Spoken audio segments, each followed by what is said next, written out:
I'm live, man. All right. Well, there, here, here. It's at 6.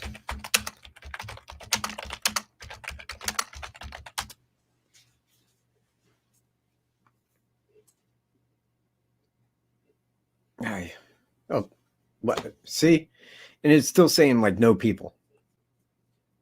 Kim on the trail.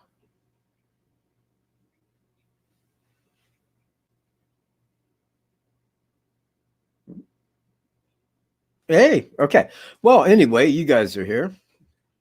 I'm sorry. You know what? I was talking to Wolf, who's right here, and I looked over and I'm like, oh, dude, it's 6, man. So yeah, I was a couple seconds late. Don't sue me, please. Katie, Sue, Kim, glad you guys are here, and you other 4 people. Well, thanks for being here with me tonight. You know what? I wanted this to be a little different tonight, just a touch. However, there was a little minor issue. It goes like this. We had the new year. It's now 2020.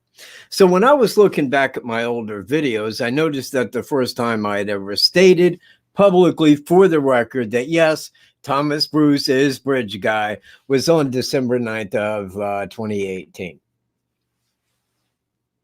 I am now a month late. So it has been 1 year and 1 month since I made that bold statement that I still stand by to 100% now. But as I was looking for that video, I think that I did one on November 27th of last year. And let me see, that was like 5 days after his arrest. And at that time, I hadn't checked off enough to, make a reasonable stab at that. In fact, I was saying, yeah, I mean, it looks good, but I ain't checked all the way through yet. But by December the 9th, I had, and then at that point, I could reasonably say, yes, he's Bridge Guy. Now, since that time, a lot further has went on, and a lot more information has been noted and acquired. But I do still stand on that. He is Bridge Guy. Now, that's why I wanted to do it. And last night when I made that video, somebody, and I forget the name, they said, man, what was you just trying to make a fast video? Yeah, yeah, that's exactly it. I thought, hey, man, that's kind of cool, man. I'll go make me a video of that and post it real quick. So, yeah, it was a way to spend like a half hour. But anyway, tonight I am here to answer that burning question. Okay? That burning question that everybody has wanted to know for a year come April, that question. And that's the one that I want to go away. Because in that little promo video, I had said I talked to God, and this is what God told me. If you just explain it to everybody in a proper way, they'll all get it and understand. They may not believe you, but they'll understand. So that's what I'm here to do tonight, is to lay it out so that everybody understands the answer to this question, which goes like this. Mr. Cat, I like the way you put your facts together. I really do. You put a lot of work on this case, and it shows. And I would agree with you, except of one little bitty small thing, sir. Why is Indiana State Police looking for a man that's 18 to 40 that lived around Delphi? I don't understand that. Why would they say that if they were lying? Why, Michael? Why? Could you explain that to me? Now, I go through every day since last April explaining that to everybody in the long term. Like sitting down every time in the comments to like ramble out for a half hour plus. That's why. In every single video since last April, I swear I've answered it. But tonight, I'm going to spend the entire live show, whether it be like a half hour or whether it takes all night. People will understand my answer to that burning question of why. Why, Mr. Cat? Mr. Cat, could you tell me why? Well, yeah, tonight I'm going to. And then, if everybody does and would, just please share this. I want everybody's friends to see it. I want everybody in Iowa to see it. I want everyone in Michigan to see it. I want everyone in Indiana to see it. Hell, man, send it out to California and Australia if you don't mind. I want everybody to know. Give the puppy a nudge. Make sure he's awake. I don't want anybody missing this. Because if anybody asks me that question again, I'm going to send them the link right here to this very video. Because that is what I'm going to be talking about tonight. This is exactly the answer to that question. And here it begins. On November 19th of 2018, Charles Jerome Bruce went to the Catholic supply store in St. Louis, Oklahoma, or in St. Louis, Missouri, and he performed a criminal act which involved first-degree murder and sexual assault of 3 women, 17 overall total felonies included into that crime. Now, that crime was the first time that he had ever been arrested. He had never been arrested prior to that. Not one time, not ever. He had no DNA nor fingerprints in the legal database. So it couldn't be matched to. You see where I'm at? Now, upon his arrest for that, and I could go into the whys and the for whats of that, but I'm not going to. I'm keeping it strictly to the question. When he was arrested, they fingerprinted him, man. They took him in there and let's get that fingerprints on there real good there, buddy. Just go with it. Just go with it. There you go. Just roll. Yeah, there you are. You got it. You got it. Doing swell there, Mr. Bruce. Now, once they got his fingerprints and they went into the file, bling, bing, bing, bing, bing, bing, bing, they came back. This is my belief. Take it for like what you want. Take it as a not trustworthy, or I just don't like the way you said it, Mr. Cat. Take it however you like. But his fingerprints came back as the unknowns that Delphi had put into the database because they were seeking those fingerprints. Now, when they came back for the unknowns to Delphi, that's what tipped them off. That's why they contacted Carroll County. That's why it was in the paper that they said, hey, we arrested a man down here in St. Louis, and he was, dig if you will, dressed like the guy you got a picture of on the bridge that you call suspect. Just like him. Exactly like that guy. And you know what? I'm going to take this one step further there, Sheriff Leslie. I'm going to take it one step further. He looks like your sketch, too. Yeah. Yeah, it can't be missed, man. When I'm looking at him in those clothes, I swear to you, down here in St. Louis, we got scared. We thought we was looking at Bridge Guy. That's how much he looks like that sketch, sir. But you're never going to believe this. This is going to blow your mind, Sheriff. This is going to drive you insane. This man had never been arrested before. Just like, exactly, precisely like the suspect you're looking for. Yeah. Yeah. Yeah. Well, you know what? Hey, we're going to do you one better. We're going to send you some images. Here you go. That way you can take them to the 2 people that seen the guy. That way you can say, hey, is this the guy that you seen right here? Hey, flannel shirt dude, come here, man. Is this the guy you saw right here? Is this him? That way you can do that. Clear it up. Now, as the underlying goes, because this was in that telephone call, yeah, his fingerprints came back as your unknowns. Wow. Now, I'm positive at that time, Sheriff Lesby was seriously taken aback. Seriously. He's like, all right. I think we got our guys. He called the FBI, man. I think we got him down there. Well, the FBI was already talked to by him. They already had that. Well, because next day after his arrest, the FBI was there to get his DNA. I wonder why. I wonder why they would go down there to get his DNA. Do you think they were just taking a stab in the dark like the FBI likes to? You know, they never get their guy. They just stab in the dark a lot. Like, well, you know what? If we just hit everybody on this crime, one of them will admit to it. That's the way the FBI works, right? Wrong! The FBI went down there because they was quite clear that the guy that was sitting in that jail was the Delphi suspect. They knew that the Delphi suspect was linked right back to Evansville, Iowa. Exactly the same. Now, they had multiple, and I mentioned this over the last year. I think that they had multiple sets of murders. Hang on a second. Wolf needs up on the couch. He's going to sit there and whine until I put him up there. Here, bro. Turn around. Here. Man, I know. Knock it off. Man, can you not see I'm busy making a video? If you was making a video, I wouldn't be doing this shit, would I? Anyway, in that telephone call, they told him that, yeah, he's got the fingerprints that he was looking for. The FBI knew it. The FBI got his DNA. In an interview that you can find right here, right on YouTube, Sheriff Lesby said this year, I think it was in January of this year, of last year, he said, we sent our suspect DNA off to Quantico FBI headquarters just prior to Christmas. That was of 2018. Now, why would they do that? Why would they do that? Why would he get that call? Why would they send theirs off? Why would the FBI be there to get it? Why?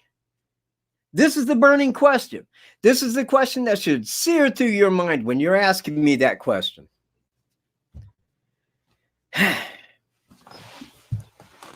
They knew they had their guy. They knew exactly where he was. They knew his name now. The DNA matched, as did the fingerprints.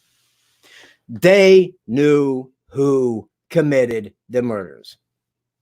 Delphi murders, the Evansdale murders. I can throw out Mary Pryor and Ann Pates in the same direction. Identical. Anything that they had DNA for that had ever hit the CODIS that didn't have a match before, it now did. It now did. And it had his name on it. Now, at that time, and this is Indiana, this is Iowa, this is Michigan, all in the same circle, all in one great big giant circle. They're like, because the FBI contacted all these places. Yeah, we got the guy, man. We got him. He's down in the St. Louis jail. This is his name. Here's everything on him. There it is. Get your cases together. Because as soon as this current, the Catholic Supply Store sexual assault and homicide, once that case is over and he's no longer being legally represented, you can go talk to him and file charges. Well, you see, this right here kind of put a spotlight, didn't it, on Delphi? I mean, they came out person of interest. They told us the telephone call. They gave us the circumstances. They told us who did it, more or less. After further investigation. So I began looking into this guy, man. That's exactly what I did. Once I knew his name, then I began digging, see what I could find on him. What did I find? I find that he filed bankruptcy the month before Delphi, that he wasn't working at the time of Delphi, you know, leaving him free to travel through the day, you know, like the Delphi suspect had done, you know, wasn't at work in the middle of the day like that. He was free to do that. Now, when I looked at the Evansdale profile, it said that this suspect, who I believe to be the same identical person that committed Delphi on the reverse day of Evansdale, had committed Evansdale because they were identically the same MO, precisely the same MO. Now, Delphi, because now he's a person of interest, has to say something on this. They knew who did it, but they couldn't go file charges. Now, this is where it gets intense. This is where it gets really profound. Now, you know what, subscribers, I know you guys understand, but I want everybody else to listen very clearly to what I am saying here. This is of the utmost importance to this question. We can't go talk to him. You're right. He's being represented and they won't let you talk to him. Well, we can't file charges because there's a lot of information that he has that we need. And I'm with you. Yeah, you know what? Iowa and Michigan and California agree with you too. They'd like to go talk to him. Well, this puts us in a real bind. You're right, said the FBI. You're in a real bind. But if it's one thing the federal government has, it's a way around the little peasantry.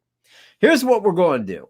We're going to have a briefing. That's right, sir, a briefing. It ain't going to be a press conference where the media can ask questions. Oh, no. They're just going to show up and listen to you ramble. And we're going to call it a new direction. A new direction, man. A new direction for one and all on the Delphi murders, all right? Now, what you're going to do is you're finally going to release that step and a half he takes on video. Because we talked to everybody down there and doesn't a damn one of his neighbors or loved ones or friends that can look at that video and say, yeah, that's Thomas Bruce, all right. Nobody knows. It's that pixelated. It really is. Release it. Yeah. Because you know what? You don't know whether that's TB or the guy down the road, do you? You can't tell, can you? Right? All right. Well, that's what the FBI said. Well, you can release that.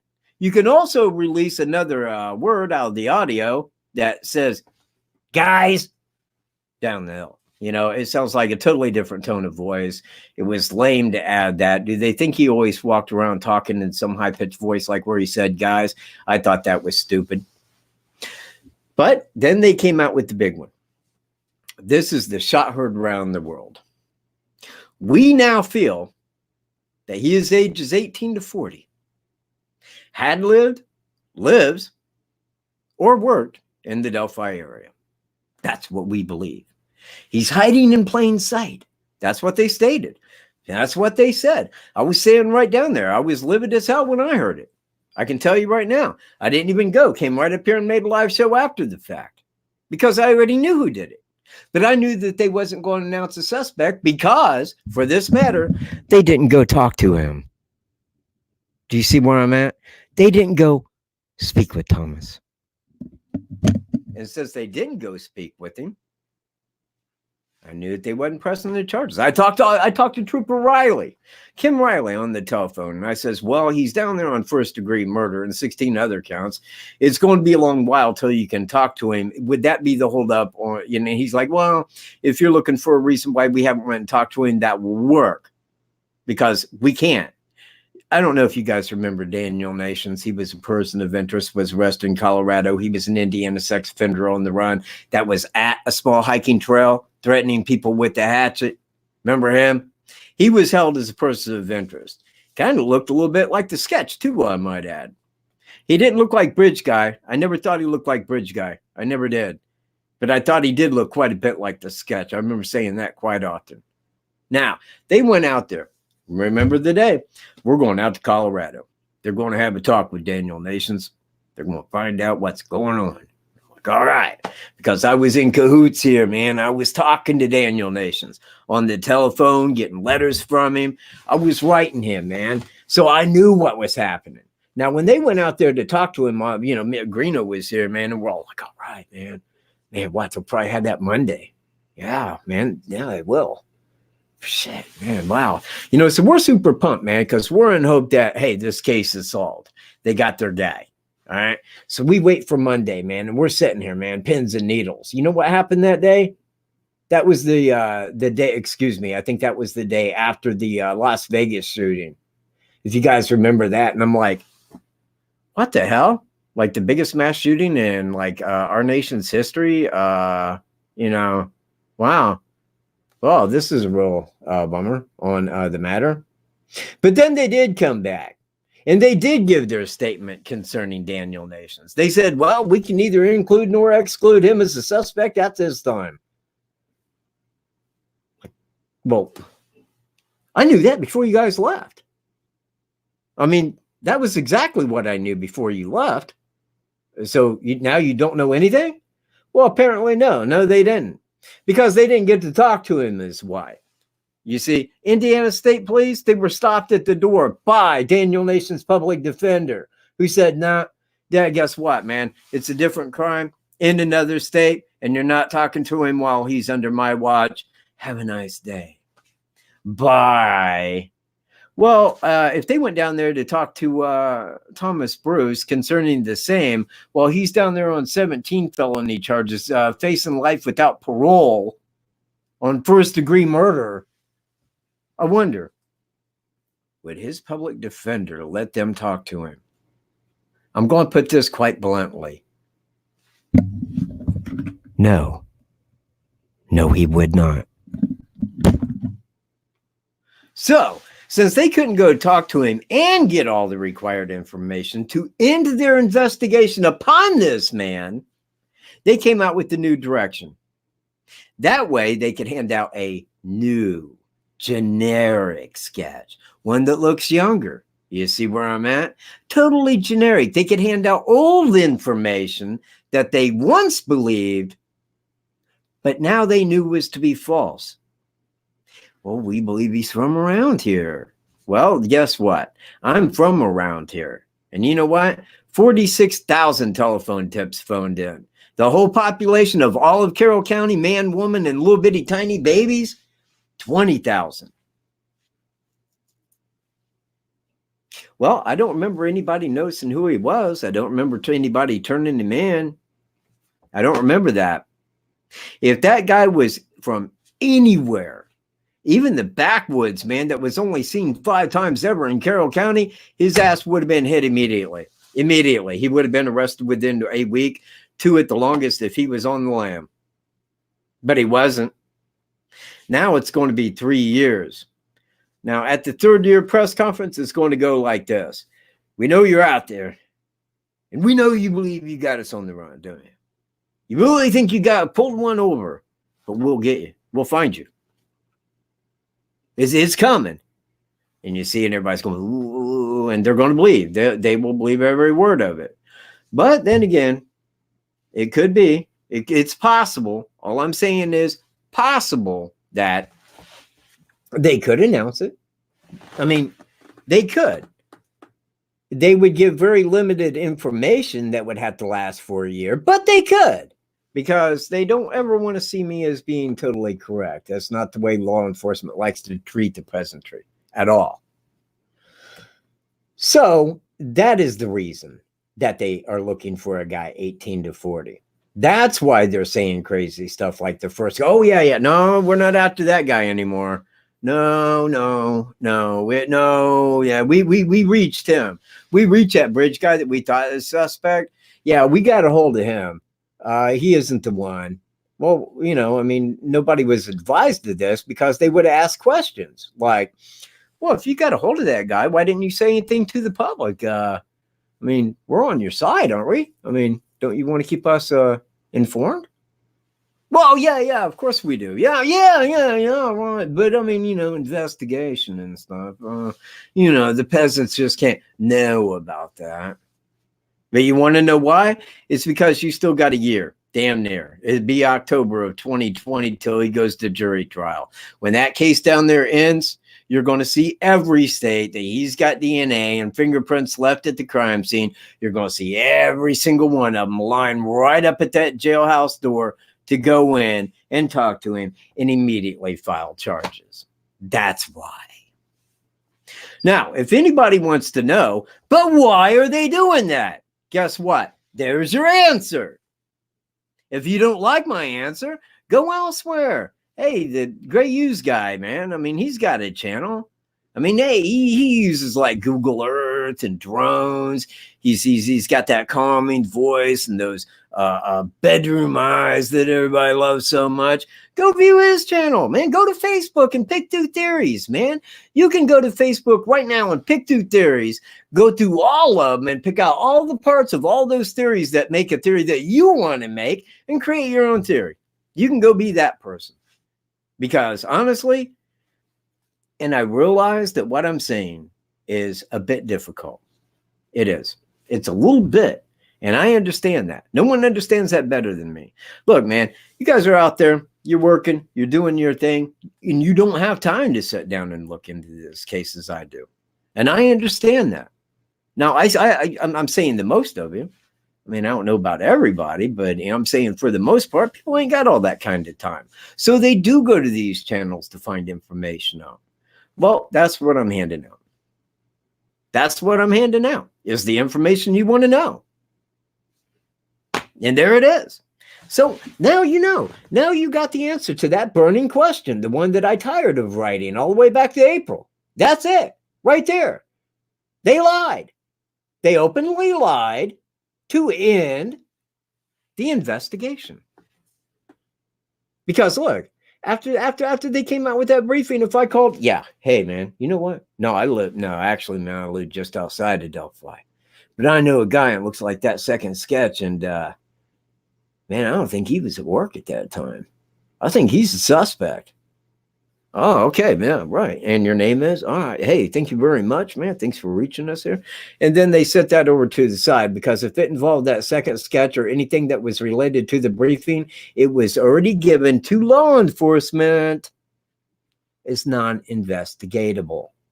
That 46,000 telephone calls, all of them had to be investigated. All of them. Every single one of them. They couldn't do that in 20 years. There is no way that they could. Now, how do you end all those telephone calls without telling everybody that the investigation's over? How do you do that? Well, again, man, you got to reach the government. You got to reach the government because nobody knows how to F the people like the government does, man. And the government's made a job out of it. Basically a career. We elect them to give it to us right up the backside. That's how we operate.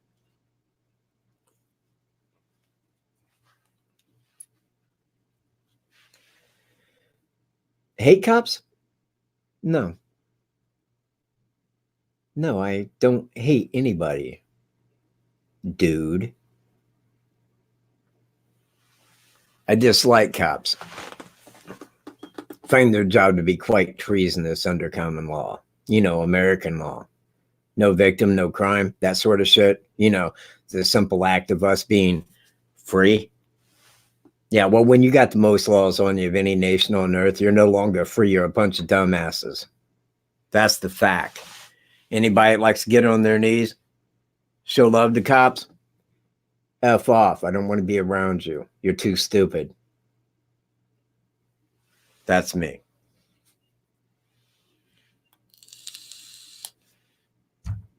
Hey. You know, man, hey, do I not have a moderator here? Seriously, is there no moderator here? Come on. All right, hang on. Let me see what I can do here. Oh, that didn't work.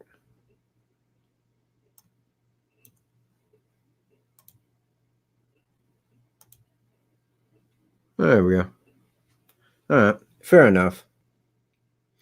I don't know, man. This is me. Look. Yeah, no mod. Man, that's crazy, isn't it? That's crazy. You know, I didn't tell any of them I was going live, though. I really didn't. Double ants?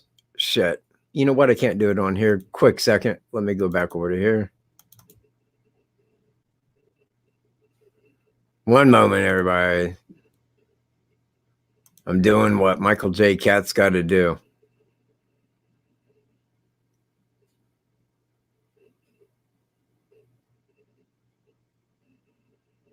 Oh, shit, man. Icon. Damn it, man. Icons. Put a damn video up. Crap. See, I'm missing this. Man, he's got a 35-minute video. Hell yeah. All right, Double Ants, if you would type something, please. Get something in the comment box here.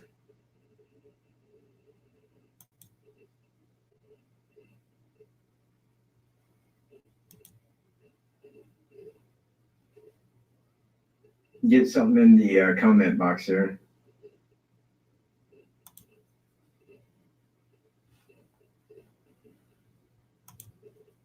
Hang on. Get something in the comment box here.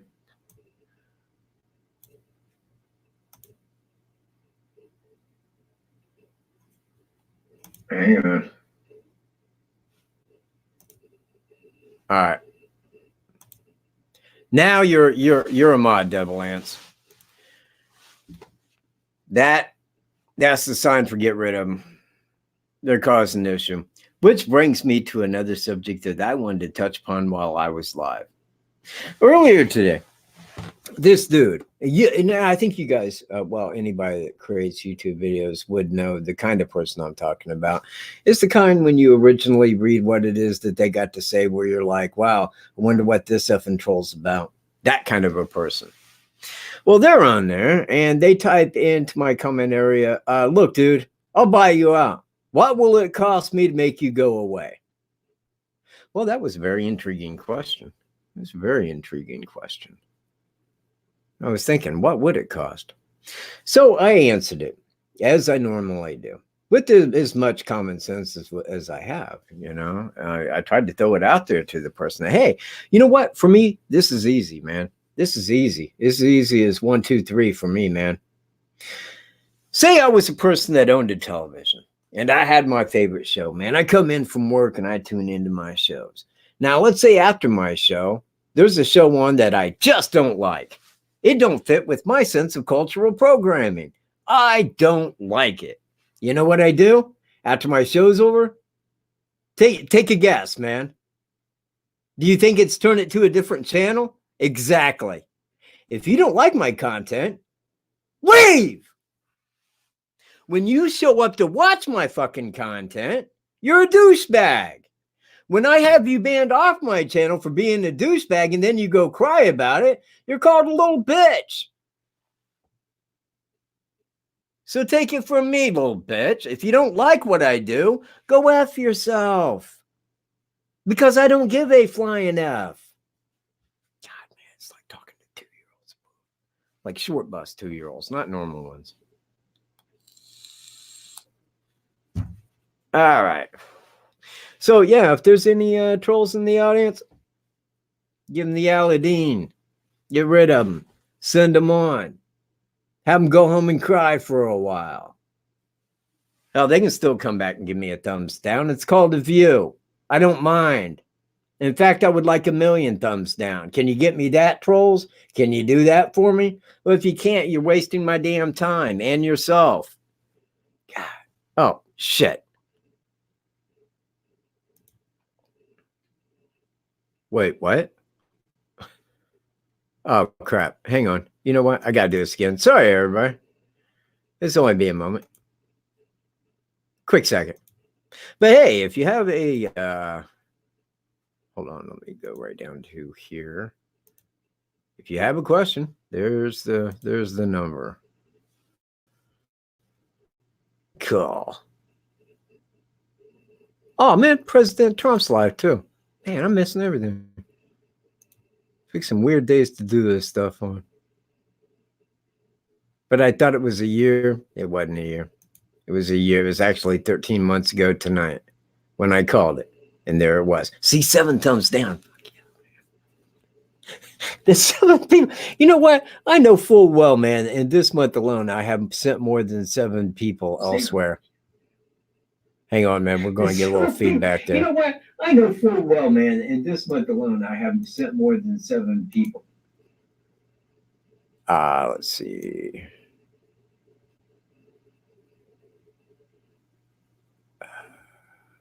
There we go.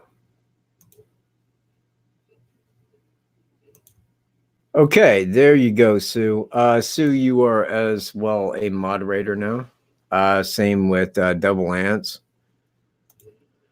So,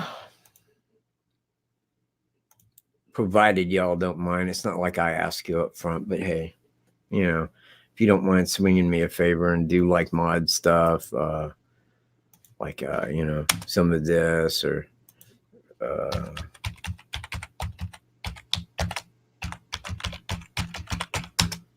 and that, and what's the other one? Oh, the telephone number, which is listed.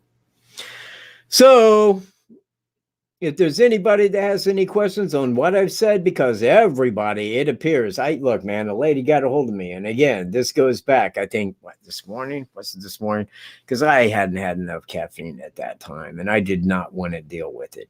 Now, I knew her name. I'd seen her on here, man, many times in the past. Hadn't seen her in a while.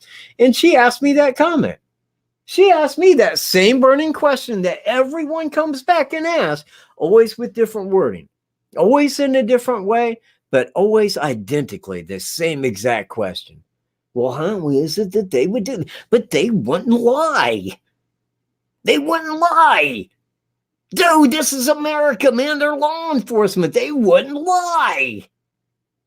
Well, they didn't lie. Never one time did they lie. They didn't lie about anything. I mean, when it comes to that question, they didn't lie at all.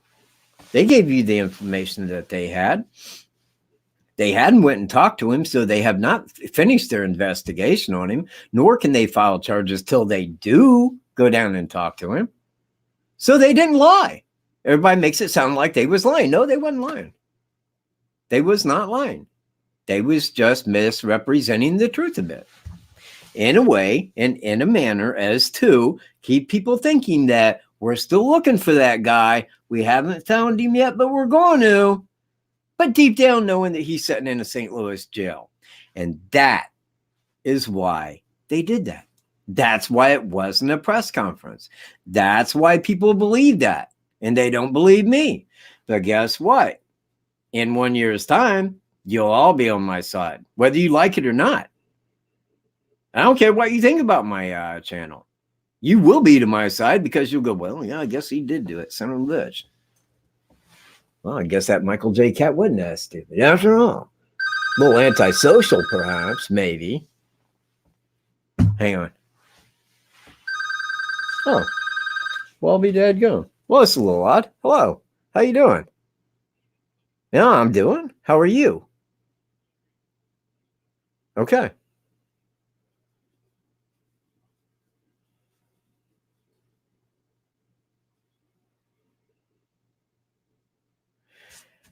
Well, talk to him now.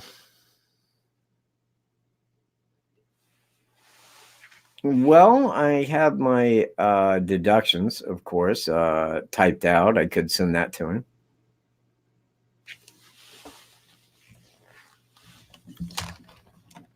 Should know if Thomas Bruce is the Delphi killer or not, correct?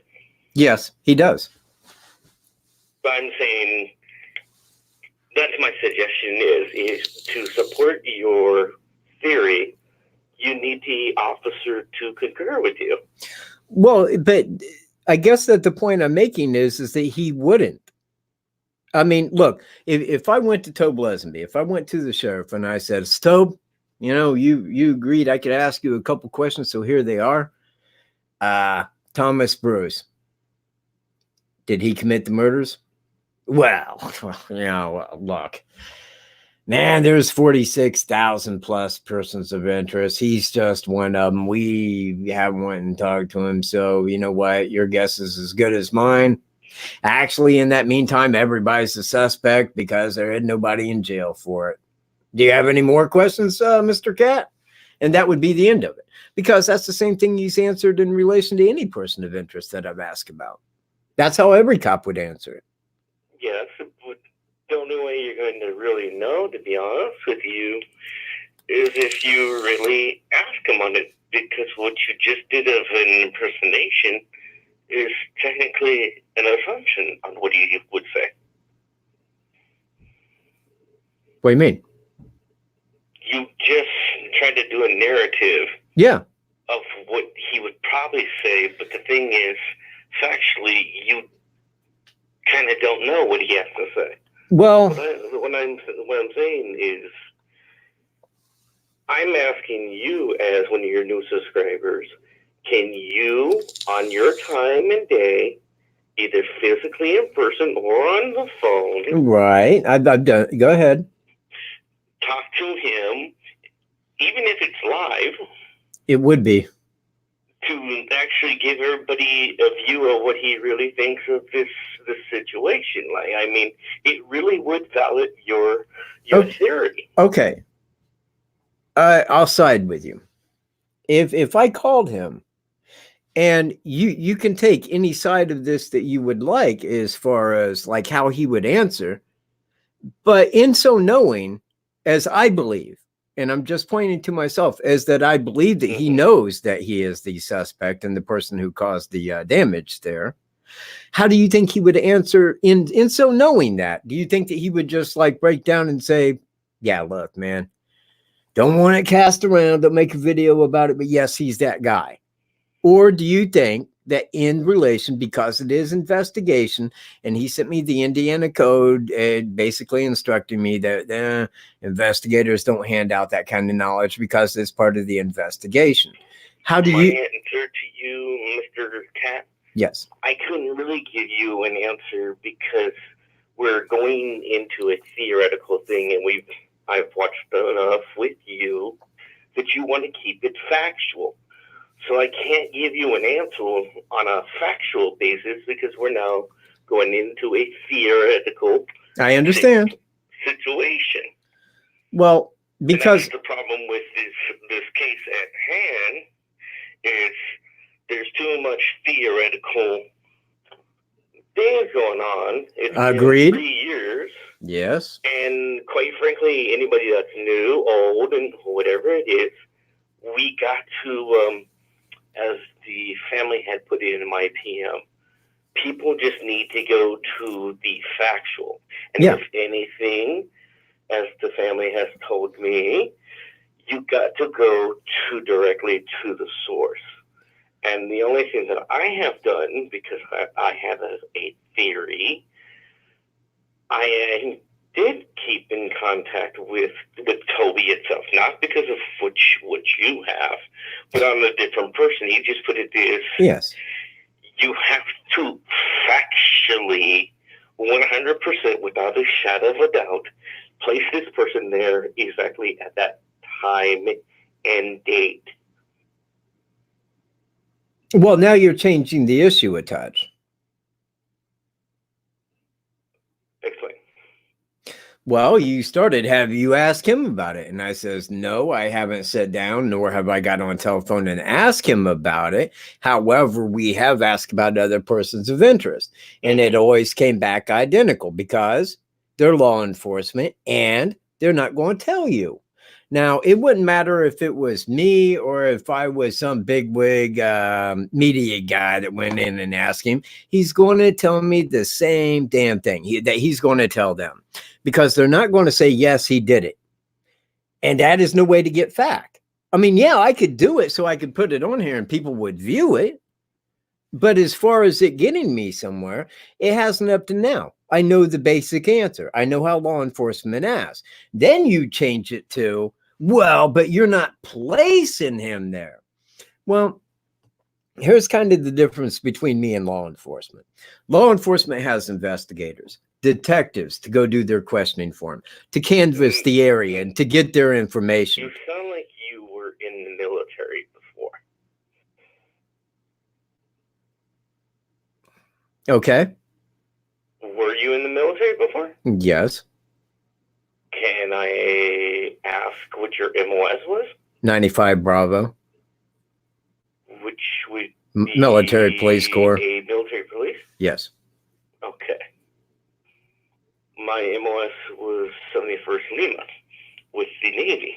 Ah, Navy. Well, you see now, Thomas Bruce was Navy. Oh, I know. Yeah. And if I dug into this thing, I could either A, concur to your degree, or D, concur. I can easily say I can see where you're going with the older age and older pick, but if we are supposed to go by what they're saying now, yeah, exactly. Well, if we're unfortunately, as what they're looking at, 18 to 40, and that young pig, which I don't know why they use that young pig, that classification of what they're talking about. Plus the other classification that they put in was the killer was or is or has been local to that area. Yeah. I don't know if you've done it. I haven't. I probably can look into it. But I don't believe that man has ever been in Delphi like that in the new classifications that they have right now. I'm actually saying that he's probably never been in the city of Delphi. So can we somewhat concur, don't we, at this? Based on the old information, he could easily fit a certain criteria, but based on the new criteria, there's no way he can fit that. Well, here's kind of my dig on that. We have the old criteria, as you call it, and then we have the new criteria. Well, the new criteria, if you watch the briefing, and I'm sure that you have, they basically transplanted this new information into what was old without ever saying, well, we got that bridge guy. We talked to him. He didn't turn himself in. He was really scared, but we knew he was right there where he would have seen everything. We got him and now we cleared him, man. No. He said it was some guy that was 18 to 42 and lived right around here. I mean, as you see, they just transplanted one piece of material for another without actually explaining why, because it wasn't a press conference. Nobody could ask why.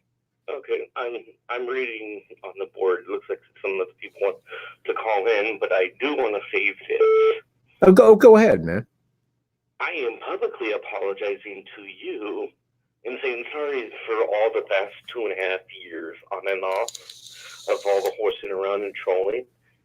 The person that you've been talking to right now is Mike Cunningham. Yeah, I want you to understand. I'm sorry that we went butting heads, but this is the first time ever that we actually had a decent conversation. We've had decent conversations in the past. But I think you understand why I'm doing this apology live right now. Well, I seen your name pop up, and I'm like, man, I can't believe this, but hey. Okay, but good talking with you, Mike. I'll continue watching itself. Hopefully other people have questions. Hey, wait a minute. Do you have a person of interest? My person of interest, to be honest with you, is John Weaver. For the fact that he was on the scanner and he was the one that found the body. This is what I call, how would he know where the bodies are of a water source unless he was the killer himself? Well, hold it. I can't answer that. I mean, I basically can't answer that. There was a lot of people, and I don't think that either one of us or anybody, well, somebody out there, law enforcement or one of the search party members might know how many people were out there searching. But if they started at 6 o'clock one night and searched for 6 hours, and let's say there was well over 20 people, which I imagine there was, it would have took probably all of an hour to search that entire trails, everything to the south, all of the wood line.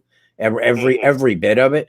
Now, when they stopped at 12 midnight, because I don't know had you been there, and I'm sure you have, but if you walk to the crime scene, Indiana in my life, but if you walk to the crime scene from the 501 trail, once you pass the Mears property, it turns into a giant ravine that then goes into a horse field, which is just settles right along Deer Creek. That's it. They would have reached that and they would have said, okay, look, two girls out just messing around wouldn't have traveled down that ravine to the other side. And I think that that's where they stopped, but they did ask Ron Logan if they could search his property that night. Well, I don't know if they did search it that night. I think that they started there the next day, and that's when they were found because the rest of that area was already cleared. You see? I will easily say for our group, which was the family's group, we did have a couple of the families in there writing, and I was just dictating the whole group that they had Anna's family stating that they use ATVs and whatever going down there. And even in the area where the bodies were, there was, as what they put it was, there was no bodies there at that time. Even Brad German had spoken up and even said there was no bodies there.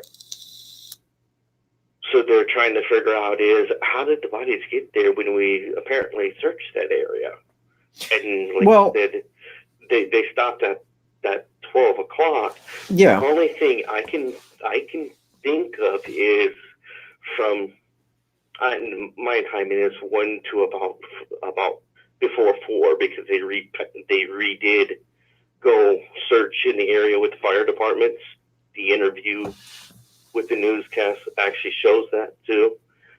So there's a window of 1 to 4 of placing the girls. And even Anna has even done an interview, has even said that the girls were placed there. The biggest thing that has never came up, and I've asked this question over and over and over.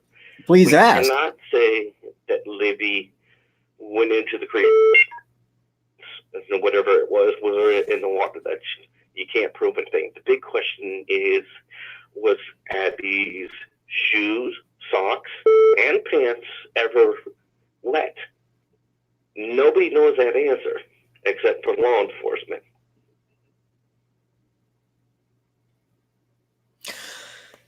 Well, I think that by what you're asking, and I will try to word this in the same way. Not a problem. You're saying that he abducted them, took them from. I'm saying it's not just a he, it's a they, and I'm also going this based on what Dave Erkin's screenshot is being said. Well, you see, you're taking that to be real, whereas I take that to be secondhand information that can only relate to rumor. I don't take that to be real, but I hold it in the back of my mind that, hey, this could be true. It may be total BS, and he was seeking attention. It's hard to say. Well, I call it is some of the things that he said on the screenshots. I will admit that he lied. The other part on it of I call the main emphasis of saying Libby was the target pre-planned and they knew what they were doing with Abby. Out of all the family members and people that are close to these girls, he is the only one at the beginning that actually had the idea of multi-people. Then within these 3 years, you constantly hear them using the plural words. Or if not that, you even hear, okay, the guy on the bridge, he probably partaked in it, or he was a participant in it.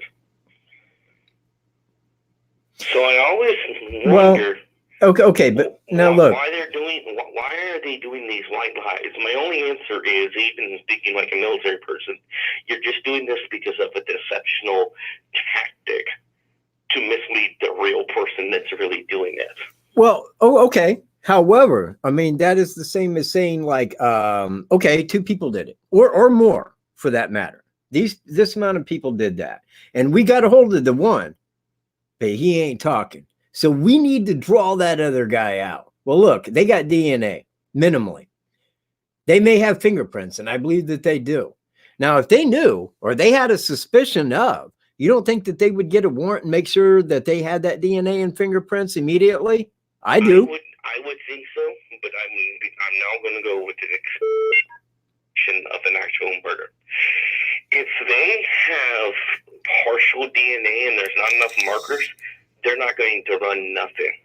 If the DNA is contaminated and all, they will not run it. Okay, why would you think that there would be contaminated DNA at the source? Well, this has been going back to what we call the theory. Okay. That has been said in the group. Okay, knock it out. That supposedly Abby's body was warm. Well, if Abby's body was warm, that means somebody touched the bodies.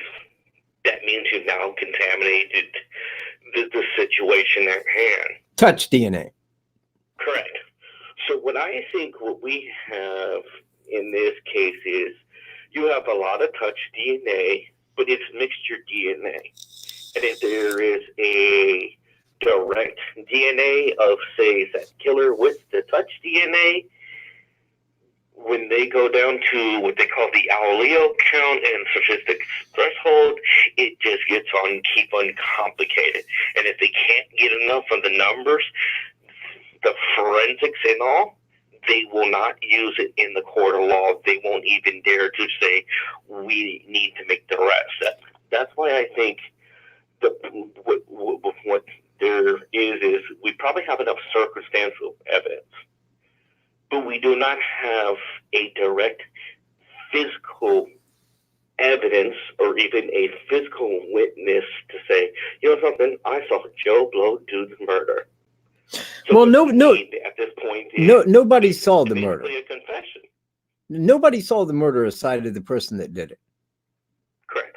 Now, would you or would you not agree that the FBI came in with CSI? I would hope so. I believe that's what Sheriff Lesenby had told me. I do know that oddly added one FBI agent, which was in the search, did come in. Yeah.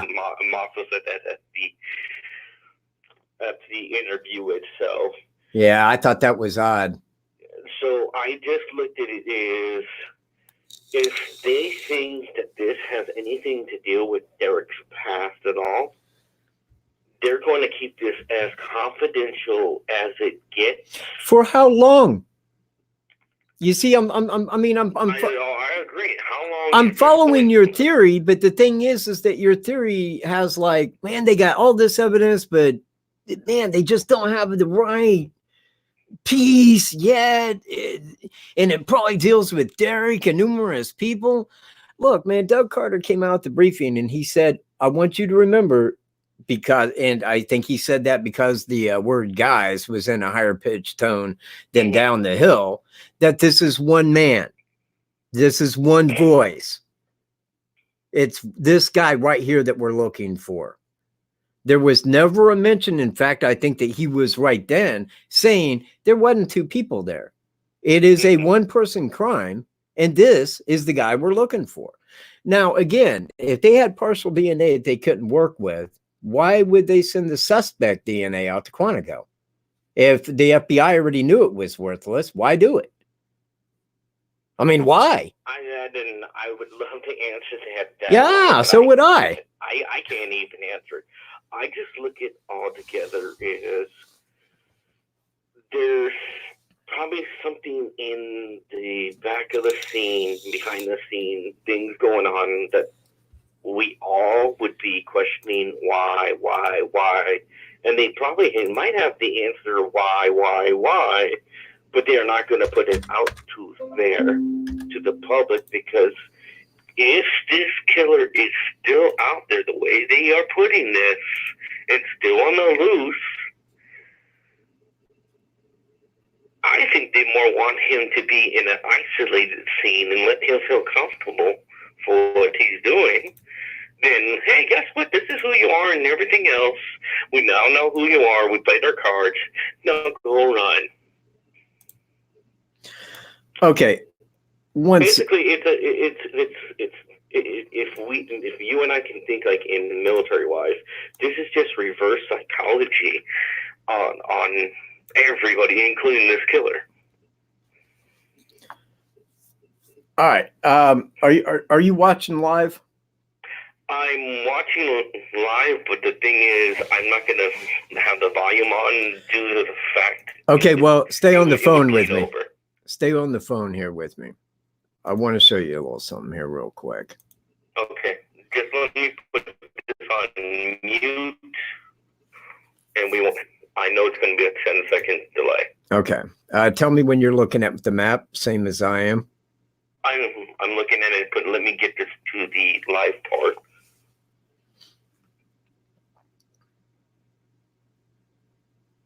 Okay, I'm at the map that you have up. Okay. Now, if we follow from here, this right here is County Road 300. All right. Up here at the top. And this right here going down the left is Highway 25. This down here is County Road 200. Now, approximately from County Road 200 to County Road 300 is 1 mile, making this right here over to this driveway less than a mile by at least a degree.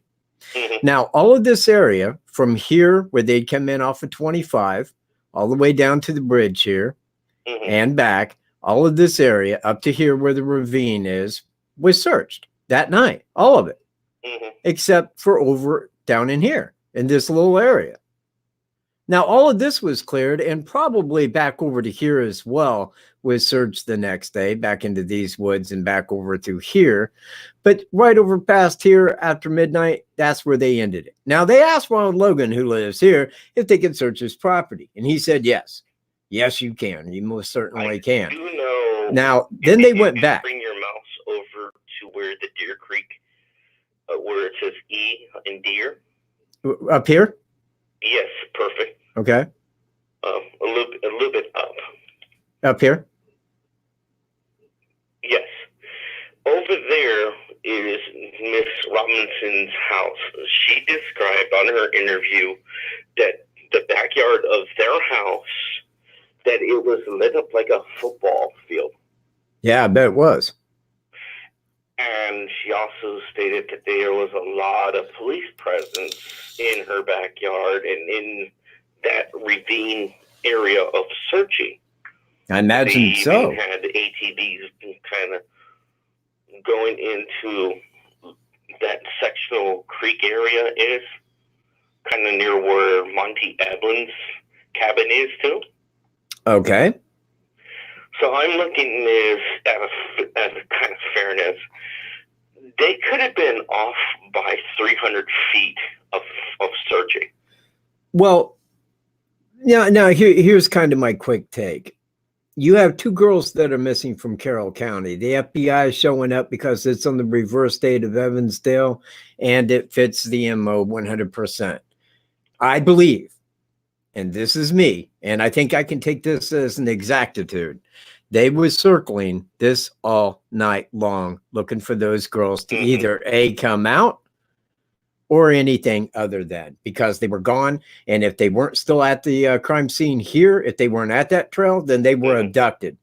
And they was looking for anybody that had any method or region or anything for being there. If I can refine the interview, you brought up the Evansdale case. Sergeant Skolum came out and said, yes, there is a lot of similarities amongst this case. But at this point in time, there is no connection. There wasn't at that time. But I can say at this point, they haven't really gone past that part of saying, yes, it is connected, or no, it's not connected. Still to this day, they haven't gone past that. Well, because if they did, they would know that they knew who did it. That's why.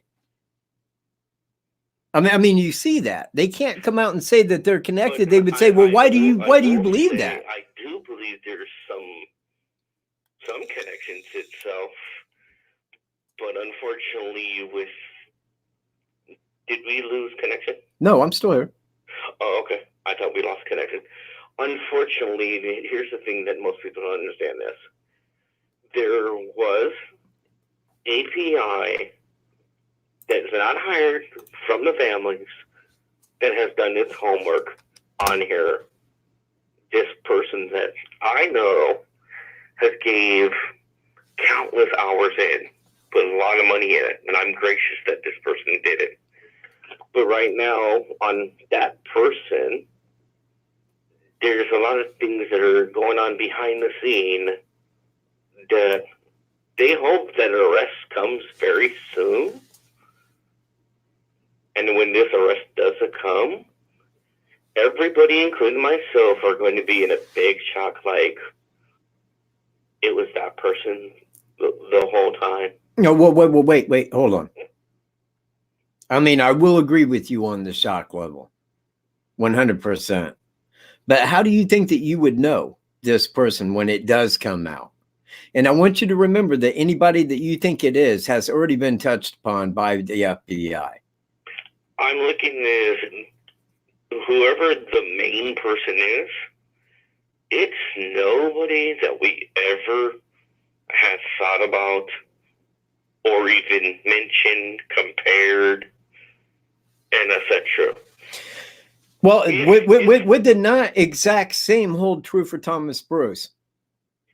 Exactly as you stated. At that time, it would be yes, but I'm talking about, like, if this arrest comes out, where even on your guy, I'm saying this person that did it, this main person or solo person, is someone that I haven't thought of, that you haven't thought of.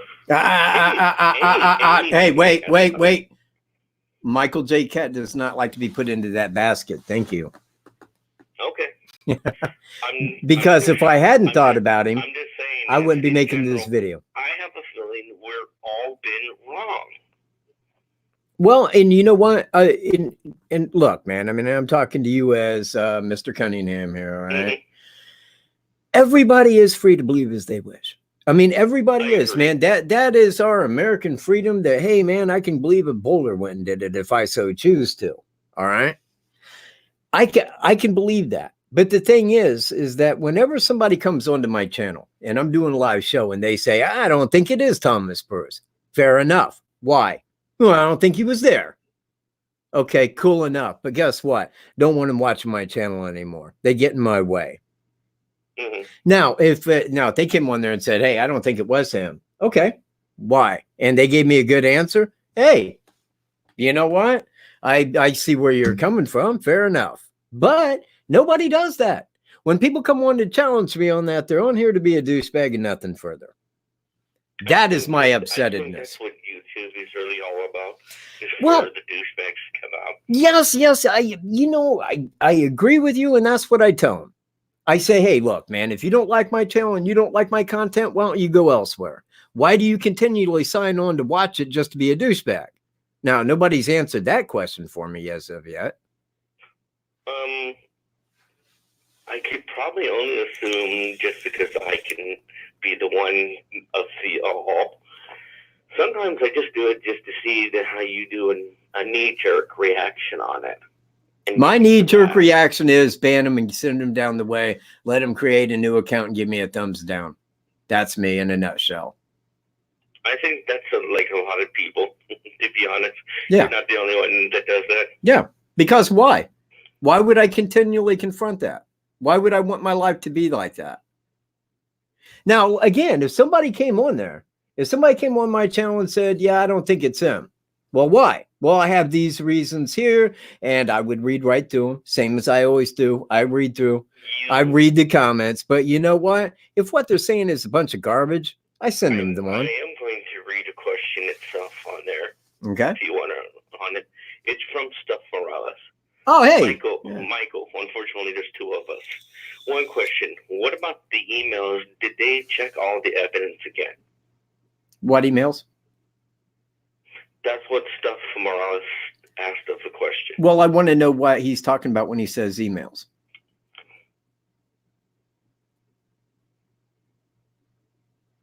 Maybe I'm not clear on the question. Stuff Morales, can you give a more basic detail on your kind of elaborate a touch if you don't mind?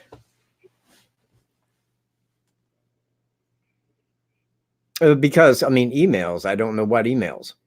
If there was any emails by the victims or the suspect, that person would be in prison right now. We'll wait until on there. The first people that Kelly Aaron has for you. When Kelsey drives away and the girls are out, where's BG? What do you mean? That's the question. When Kelsey drives away, and the girls get out, where's BG? On the south side of the Monon High Bridge, waiting. Okay. What are you just asking me questions? Okay, thanks, man. Hey, I appreciate it. When it says Michael and we're both Michael, I don't know if they're asking me or if they're mostly asking you. Well, I normally go by Cat now. I mean, but I only do that because YouTube took my name. I mean, if they didn't take my name, I'd still be Michael Stroup, same as I am. I remember the other Michael J Cat, but that's kind of like a pun name. Yeah, it is. Exactly. I'm glad you took away from J Cat, because if you knew what a J Cat is with that terminology, that wouldn't be a good thing. Okay, fair enough, man. Fair enough. No other questions. Hey, Incognito made it. Do what? I see Incognito Society's on, so I thought maybe she wanted. Well, here's the thing. I mean, they ask about like where BG was at that time, and I would like to touch upon that. Now, you know what? I still got it up. Hold on a second. Let me make sure that. Not a problem. There we go. Now I'm going back to the map here. Now she dropped him off right here, right in front of the mirrors. This is a secondary entrance right there. Now she came from this direction here up to there, dropped him off, and I'm not sure in which direction she went. She turned around and went back, or she took 300 on up to get back to where she had came or not. But the thing is, did you ever watch the one-on-one interview from Captain Burston? No. Why? If I can send it to you. Okay. Well, you got my email. I'll figure a way on it. Captain Burston on March 5th, 2017, before Kelsey came out and said, I'm the one that dropped them off, had stated that one of the parents dropped the girls off factually. Okay. So I'm not saying Kelsey didn't drop them off or did. No, man. I'm just stating okay. When you have this senior public captain come out and tell everybody. Well, look, man, Doug Carter said we went out to Colorado and had a long talk with Daniel Nations. That was a lie. It's not like these people don't lie or stretch the truth. It's just when they do it and you don't know. Exactly. Well, I'm telling people this is what you need to know. For me, I kind of wonder if Kelsey really did do that or if it was really Derek. I wouldn't really know, but I really do not take Kelsey's comments. I don't either. When her stories keep on changing. Yeah.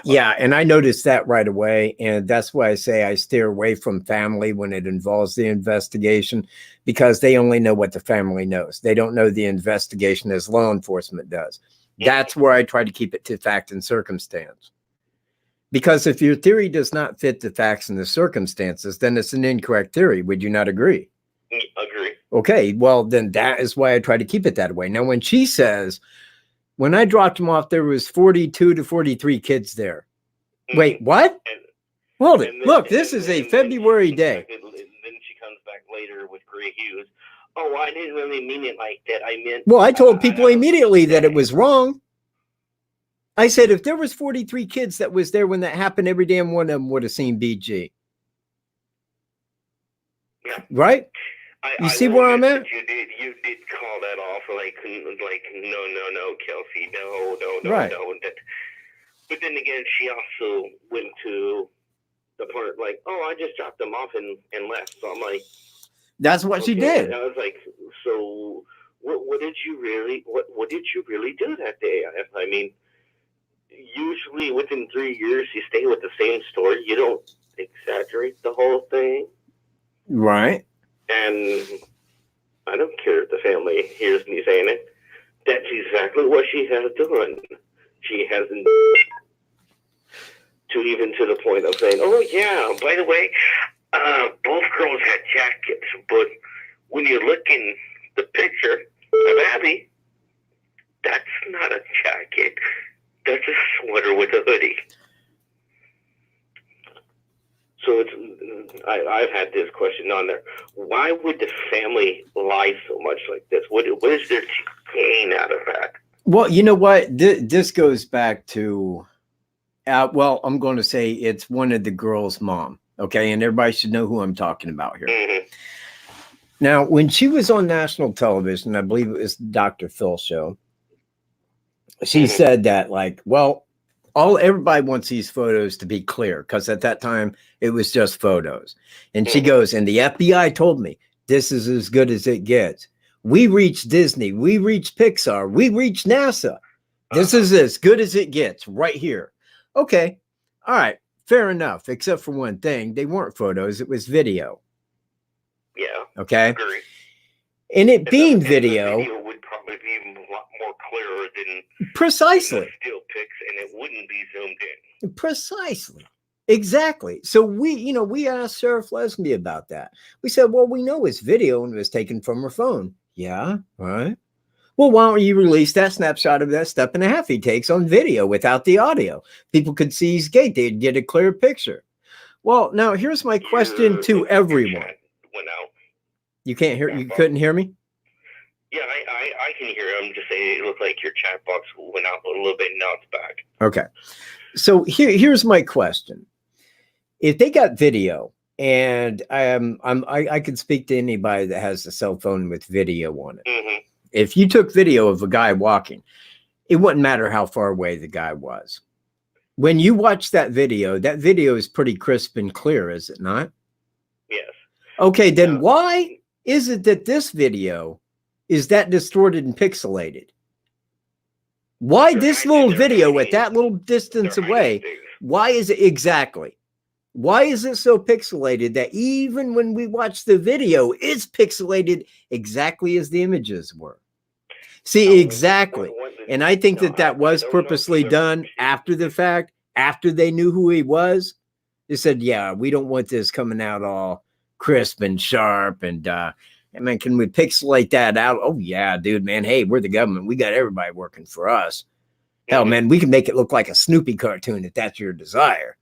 You see where I'm at? I will agree with one YouTuber that did come out very technologically smart. Yeah, if you go Gray Hughes, I'll be a little upset. Oh no, it's not Gray Hughes. Although I like Gray, I do, man. I don't know. This person makes Gray Hughes look like a joke. His name is Waptak, W-A-P. Okay, we don't need to be like, familiarizing people. He put it out there. They never did a raw data dump on the cell towers. They never gave us the raw data of the phone. And basically, it's kind of concurring what you were saying. We don't have the raw thing on there, which is so hard to give us the raw data. Meaning that whole video of Libby's actual phone, we the public has not seen that. All we got is a very editorial, distinctly, purposely pixelated video. Yeah. And he even commented about it when Mr. Waptek one had commented that even the audio of both guys down the hill was distorted on purposely at it. That's not the person's actual voice that we hear. Okay, then I guess my question would be, why would they do that before? Now I'm talking about the down the hill part. Yeah, I've never. Now on the down the hill, either A. Had the debate of, was it just down the hill or was it get down the hill, got down the hill? Well, you know what? I'm just using down the hill as my example because that's what everybody can say. Yeah, it at least says that. Now, if you're suggesting that they purposely made that sound different than the guy's real voice, then I would have to assume immediately that the federal government wanted this killing and they're covering for the guy because, hey, the federal government just loves to go kill young girls. And I don't believe that that is fact. I believe that down the hill was the killer's voice. I believe that the guy on the bridge is the suspect. And I believe that the first sketch is the real sketch, not the second one. Because if they could clear that first guy and say, we're no longer looking for that guy. No, I know what we said before about it taking 3 months talking to the two people that seen. I'll give you that. But apparently we found that guy because it's not him. It's not. No, now we're looking for this other guy, okay? This is the guy now. This guy, look over here. Look right here. Do you see this guy? He's 18 to 40. He probably lives around there. That's what they're giving us, and that's the bullshit of it. And that's based off a young person, don't know the age, and I'm assuming it's probably a female that gave that 18 to 40 thing. Well, if it was the woman, and see, here's the thing. It was on the south side of the bridge, and it was approximately when he got there. Because they said from about 12, that car was parked there. He was seen there somewhere right around the time of 12:30 that day. Now, if you do the walk from where he parked at down to that area, that's about a 20-minute walk. So I'm assuming that he had got there at roughly 12 if he immediately began walking down there. We got to mention that what we call the vehicle, now the car, now a sedan, was definitely a lot of misinformation in it. Because they first did come out of saying, well, we want to get the information of the owner of the abandoned vehicle. And they said, got some okay, paper that says, I'll give you that they said abandoned vehicle, but that was a misquote. The vehicle was not abandoned. What I did, when it came across the Chicago news feed, they stayed there a lot longer. They didn't cut out anything. You can even hear them talking about, well, I'm sorry, but and I believe it was the one with glasses getting corrected, saying, oh, well, you get the wrong date. It was the 13th. It was the 13th. Yes, exactly. It was an abandoned car. It was an abandoned building At the old CPS. Well, the building was abandoned. The unedited. I don't mind sending it to you so you can see it, Mike. Well, send it to me. Yeah.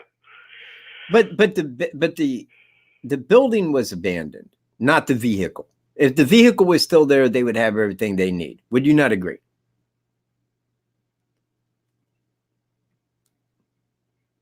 What do you mean, Amelia? No, Cunningham changed a few weeks ago.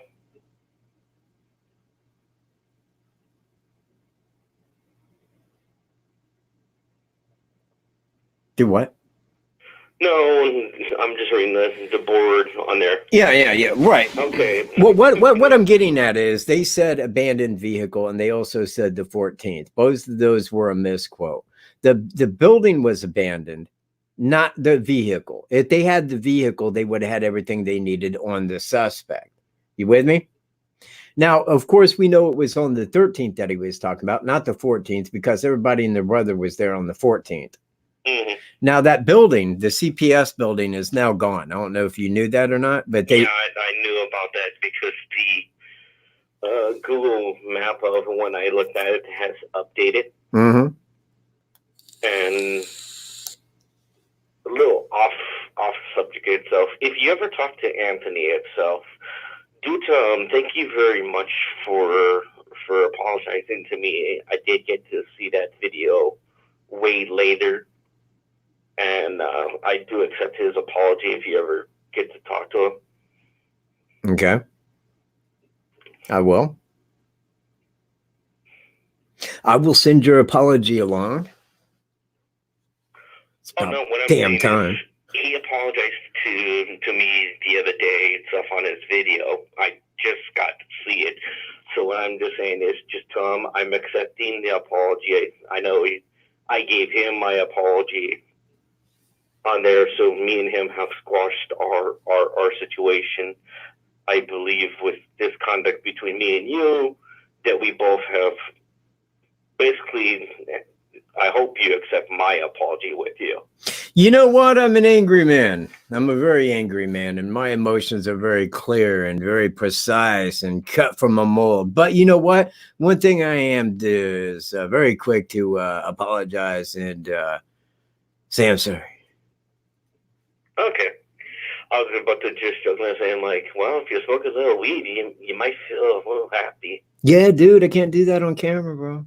No, not on camera. No. It's illegal in Indiana. It is, yes. And I do not delve into such as that anymore. That was an older Michael J. Cat. That would be one interesting older Mike Cat that I would have been enjoying, like, here you go. Virtual reality, here you go. Welcome back, Kat. Welcome back. No, I will say I kind of miss your old look that you had before you decided to get the Fu Manchu thing going. Man, yeah, you don't. I still remember with you without the long goatee. Amazing how you got that grown in 3 years. Yeah, well, it's kind of getting out there a bit now.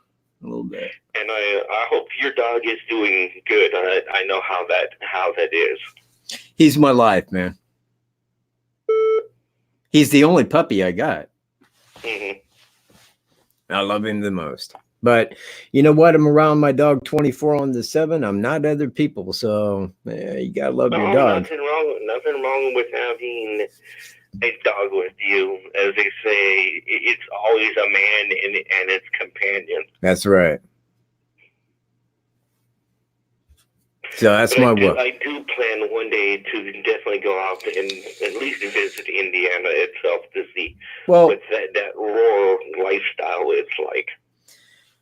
If you get out this way, reach me. Because I think that if you went out there, I'm not going to Delphi. Well, listen to what I'm saying. I'm Firstly, not going to that bridge. Listen to what I'm saying, though. Mm-hmm. If you went out there and you went around that area, circled at one time, and knew that law enforcement would be there and going around there all night, you would know that there would be no way that that person could have snuck their bodies back in. That would have been impossible. He would have had to have parked at the cemetery to get him back down in there and then leave while transporting and moving the bodies. It could not have happened, is my point. And that is the point I made. That I had was he was at one of the nearest houses and right next to the stream. And next to the what? Near one of the houses and the Wilson Bridge and next to the stream. And doing this by a kayak, and doing this at nighttime. That's the only way I could see that being pulled off. But you see, yeah, okay. Then that brings other questions up. Like, one, why would you abduct him and take him out of there? And two, why? Why? Of all things that a person could do, why would they set it up to take the bodies back via kayak and possibly get caught in the act of?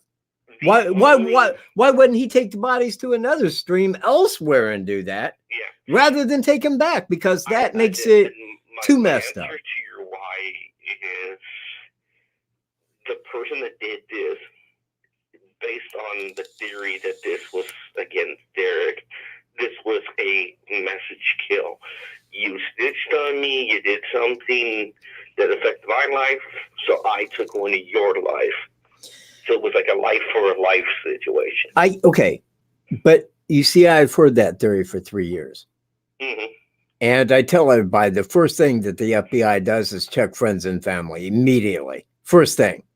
If anything, one word about what they was going to do was ever placed online, the IP address of every single person that opened that page would have been known to the FBI, and they would have been questioned rather immediately and looked upon as suspect. And this is why I can't look at it like that. I can't look at it that it was a revenge hit because, my God, dude, if it was that bloody simple, the FBI being there for 30 days would have had it nailed in minutes. Minutes, literally. And they would have had to know the girls were going to be there. Well, if I'm to believe Kelsey, the girls came up with the idea and she took them out there rather quickly. Well, the guy was there 2.5 hours in advance of that. So how did he know? How could he have known? No, if you see, nobody would have knew. On any of the friends that have kind of spoken up, but I can't take minor statements for granted going in groups. Yeah. They made this indication that this was not a last minute thing, that this was already kind of planned out of them meeting people and all. Just certain people didn't actually get to go. One of them couldn't find a ride. That was one of the bases, and the other got grounded. Well, hold on. That takes from exactly what was stated. And I believe that that is what law enforcement is working on. Because if there was any connection, oh, okay, so they were supposed to meet you. Yeah, at about this time. Yeah, okay. Well, I couldn't make it. All right, fair enough. Well, then how did they know that? I mean, when they had just came up with the idea just prior to Kelsey running them out there, how would that have been possible? If they never mentioned it online, how would these people know? Did they call them immediately and say, well, you meet us out there? Because that's what I would be questioning. How did those people know? That's what law enforcement would say. How did you know that? Because that might be an answer to our problem here. They would want to talk to those people. So would I if they were supposed to be there. But of course, they weren't there. But the suspect didn't know that. This was a crime of opportunity. He showed up on the reverse date of Evansdale, pulled off an identical, except for one thing. The girls weren't taken from that area. But at the same time, they were still left on private property by the creek. Same as Evansdale. But the identical MO on the reverse date, the FBI is there before they're found, and that's why. Mm-hmm. Now, that is my belief that he did go there, that he did come up here the morning of the 13th to commit a crime because that was his safe place. That was Al State. None of the locals knew him by face or name. They couldn't point to him and say, that's Jimmy Jim Bob. You know, they couldn't do that. I had the PM sent to me, and one of the pictures of Cheyenne that she had, and she was kind of looking over the creek when she took that picture. The question was, what time was that picture taken? 2:49 p.m.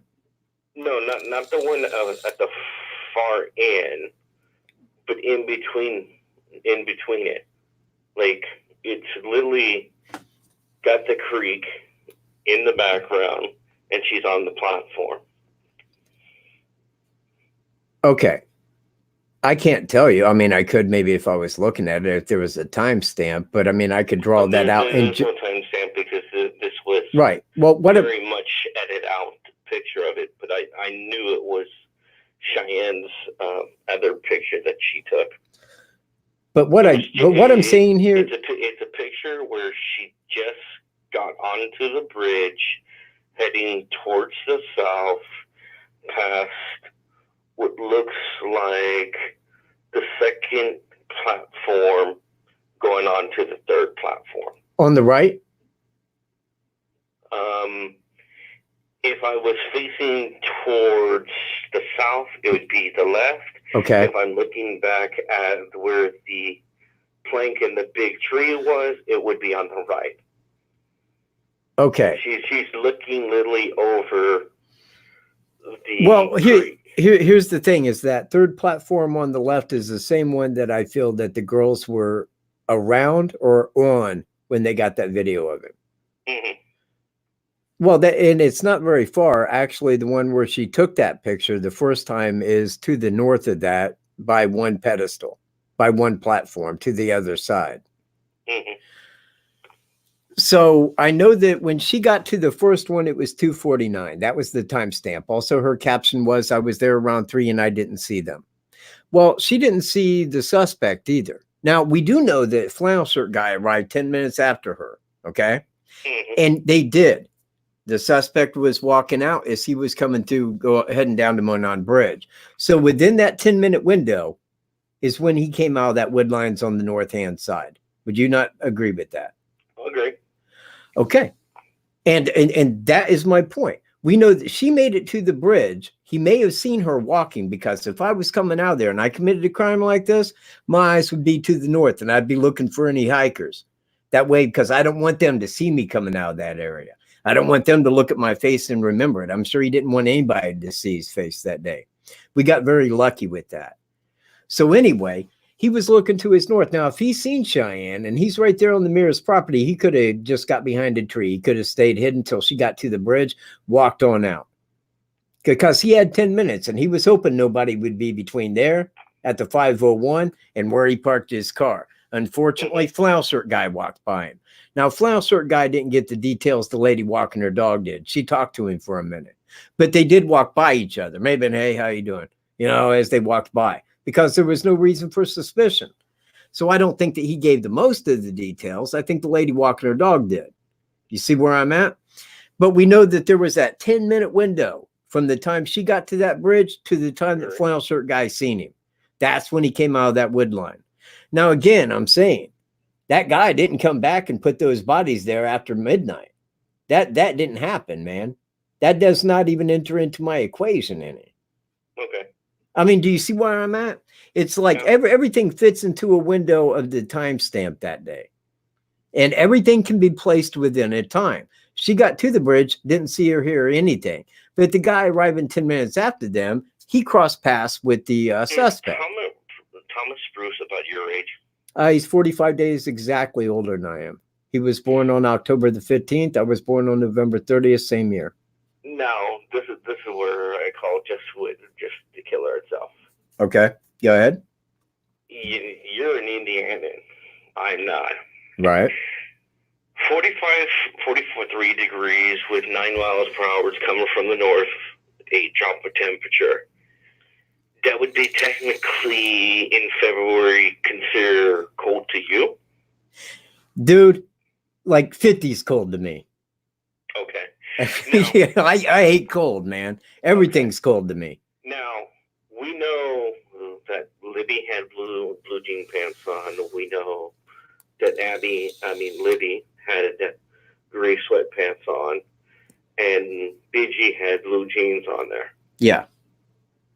You've gone through military training like I have. Yours just definitely have gone through where I'm going with it. Going into that water, which would have been way colder than 43 degrees, can you see how quickly hypothermia could kick in on that? You know what I do, and I'll tell you exactly why. I was out there, and I'm going to put this out a month ago. All right. At approximately 1 month ago, and I walked across the creek. I did exactly as. All right. I took that same path down the car path right up to the creek, walked straight across. Now, the water wasn't very deep. In fact, after I got out, once I hit the trail, I handed the camera to a friend of mine because I kept walking. I was getting all straight walking time. Now, when I hand that to him, I said, get a video of my lower pants leg so that people can see how wet they look. That way we kind of answer that question. Now, when I walked through that water, it came probably between my ankle and my knee. It wasn't very deep, but it was cold because when I'm walking through it, and believe me, if I played the audio, you would hear me cussing because I'm like, I couldn't believe how cold that water was. It was like run off of snow. Now, when I got to the other side, going with what you're saying. Okay, hang on. Let me go on with this for a second. Now, when I hit the other side where the crime scene was, I walked up to the crime scene, just walked straight across, right up, back to the crime scene, wasting no time, all one shot straight across. Now, when I got to the other side, I was thinking inside my head, and I'm like, man, my feet will never unthaw. All right, because they was cold as hell. Now, once I got to the other side and I stepped out and I started walking, and I'm giving nothing to the victims, I mean, per se on this, because that was a completely different scenario. But the suspect, once I got out of the water and I got up there, I killed the camera. That way I could pick right back up where I left off, that exact same spot. So I marked that spot right there as I shut the camera off, and I walked around the entire crime scene with my camera placed to the middle of it. That way I got a big wide scope of the crime scene area. But I noticed, man, on like my second go around right there, that my feet were already warmed up.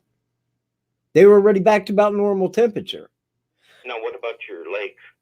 And my legs, but see, I got like bad circulation in my arms. That's why cold bothers me. But my legs are fine.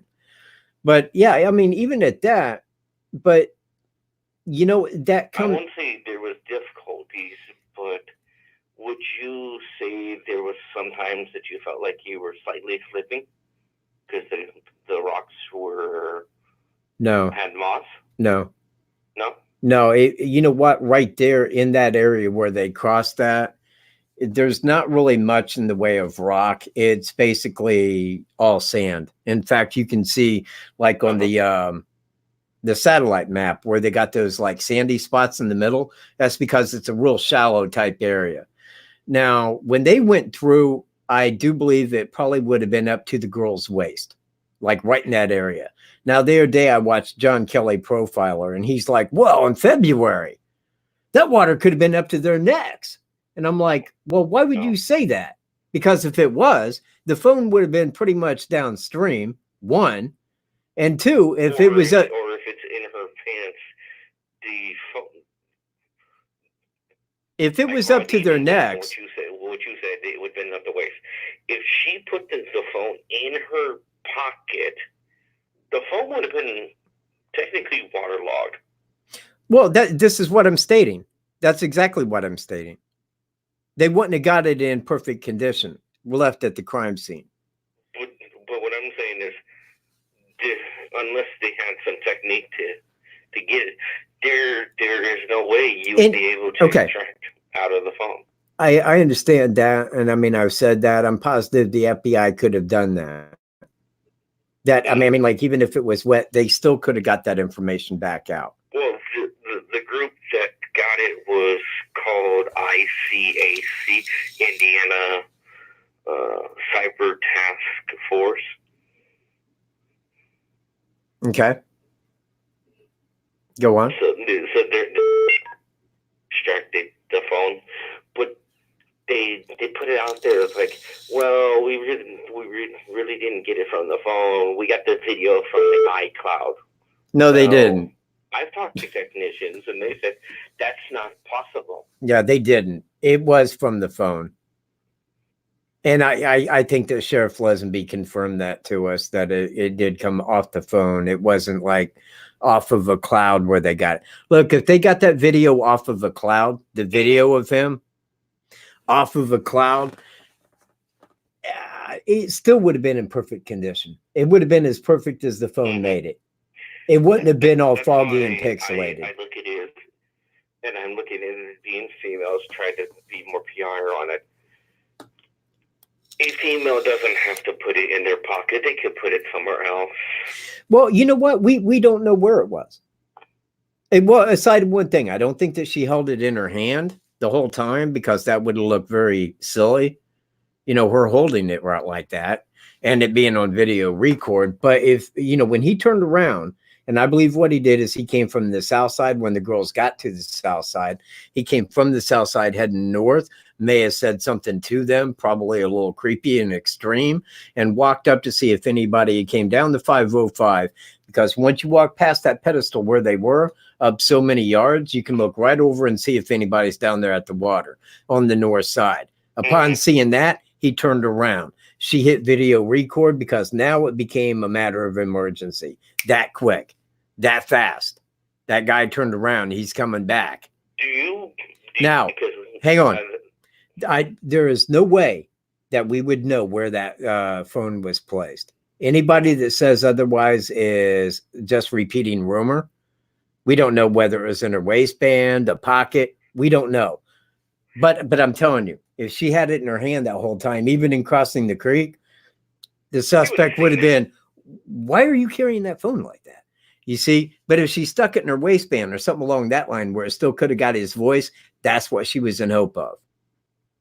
No. I believe that is my belief. The only reason why I kind of contradict with the waistline is if she put it in her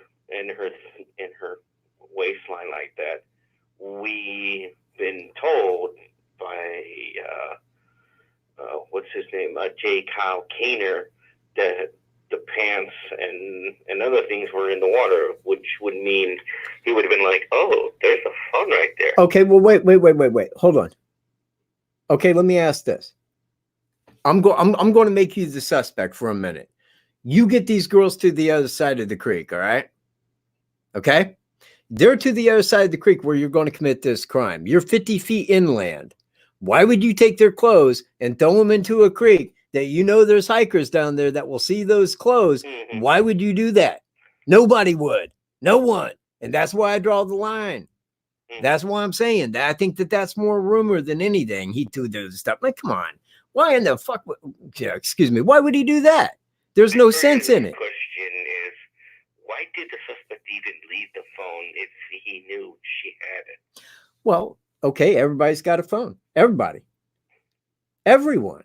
I mean, when I talk to anybody, even for more than 2 minutes, I know there's going to be a ringtone in a minute because somebody's got to talk to them. That's the way of the phone. Everybody has one.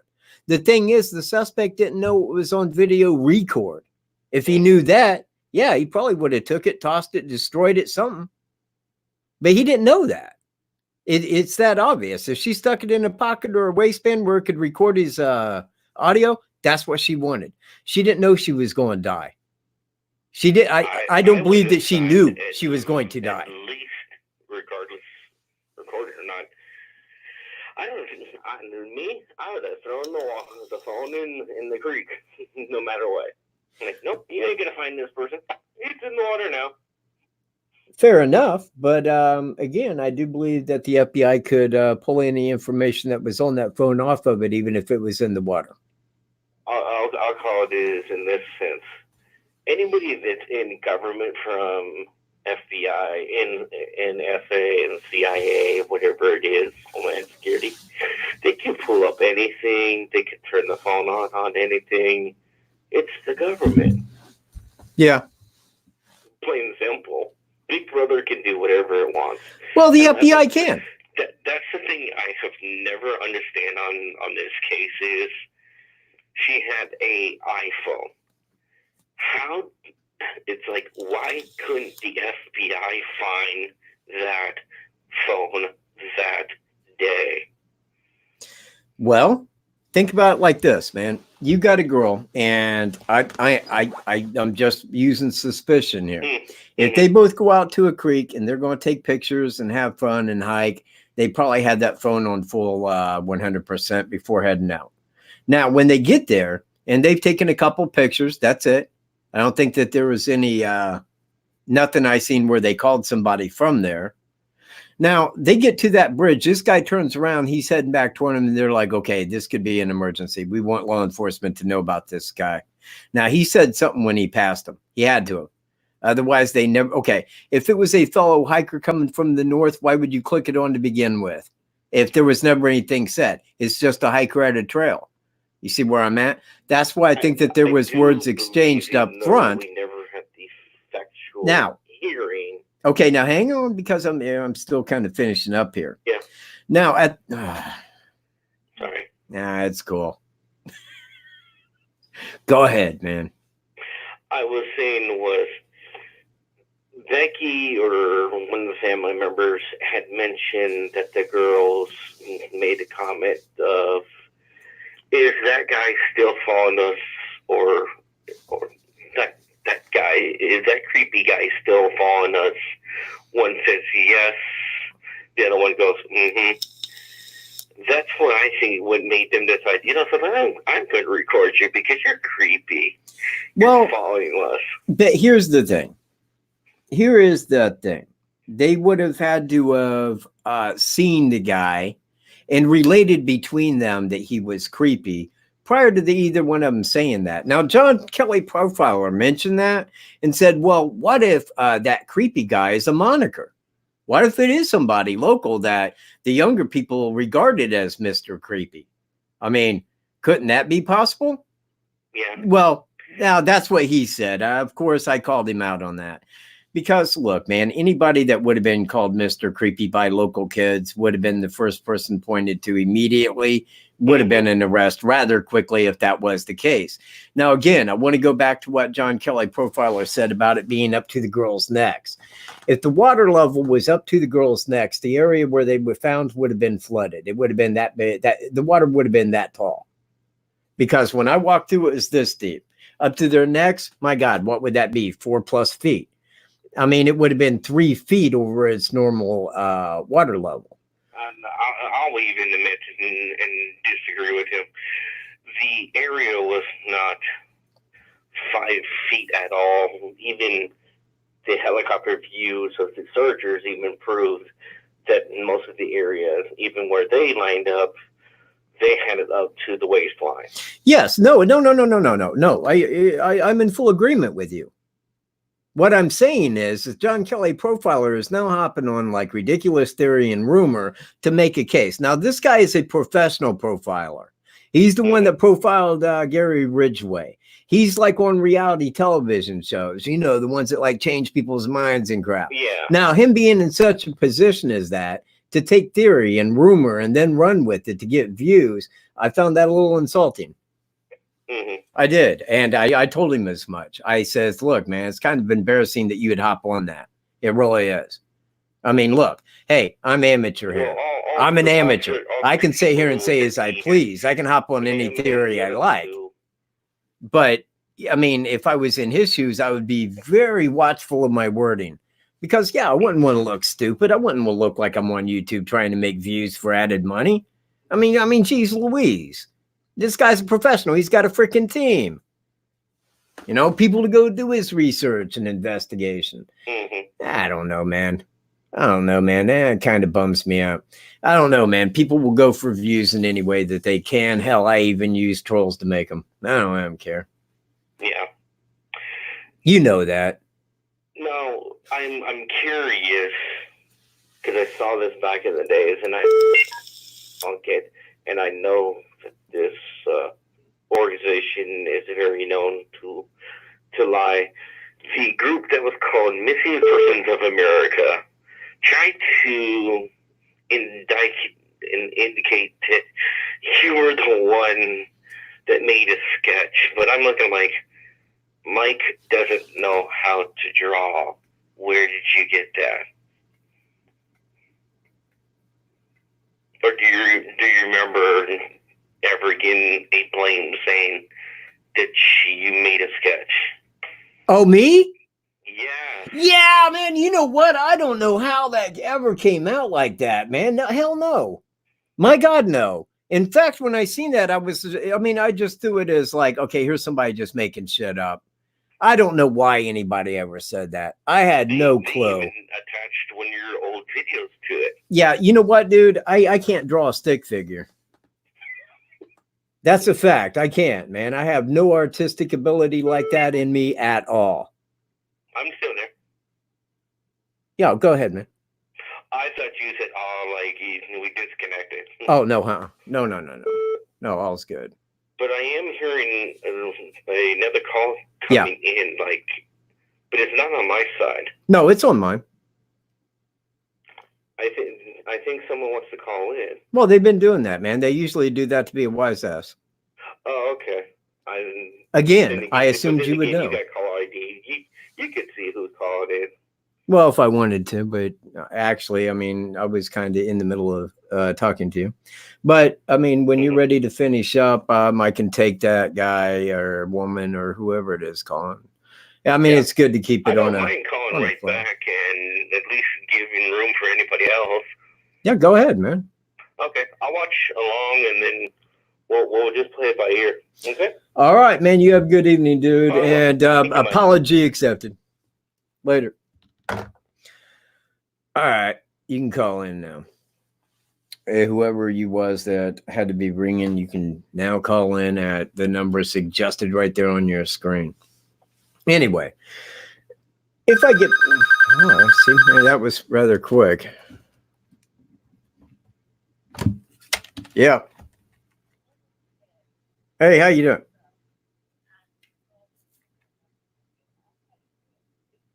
Is it okay to put you on live?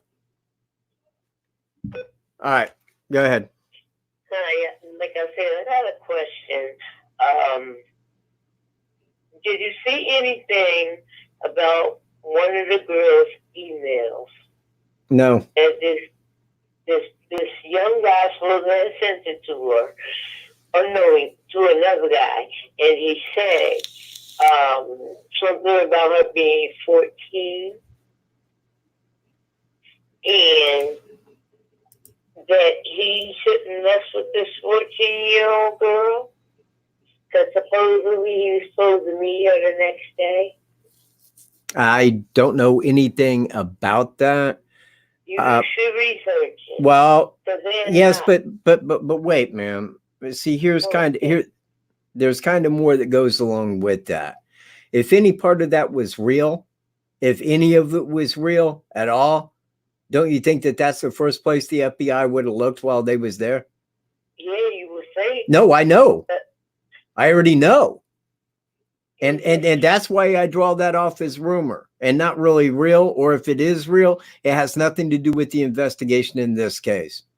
Oh, okay. Well, I saw it, the email that everything has been coming through, and that just stuck out to me, you know what I mean? Yeah. And I believe that the murderers, I believe that they knew her phone was on. Oh, crap. Okay. Yeah.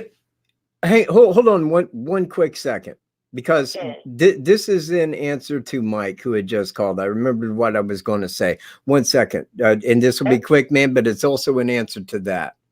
Okay. When they got there, when the girls got there and they had their phone at 100%. Now, this guy turns around or is coming from the north side and had already said something creepy to him.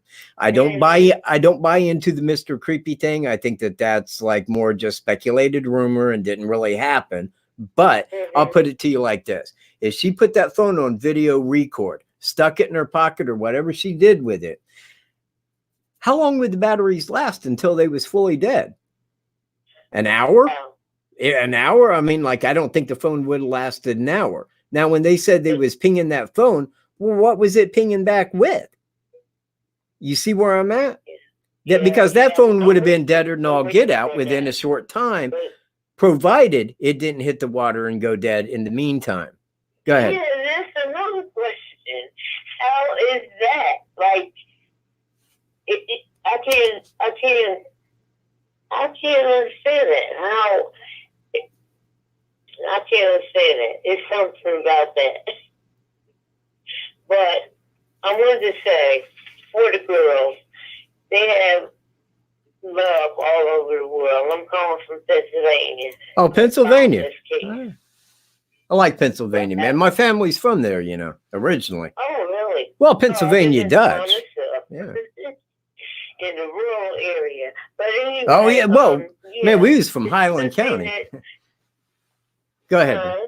Go ahead. It's a good thing that everybody came together and are still coming together. You're getting a lot of new YouTubers trying to solve this case, and they call it unsolved. I don't, because it shouldn't be. They got all these people looking, and it's just something about it. I'm getting chills right now. It's just something that is wrong. Like, I don't want to say that. Anyway, check into the emails for me. Well, okay, but here's kind of my thing. Even if I go check into them, I'm taking somebody's word. Because I can't see, I'm not going into the actual email itself. You see where I'm at?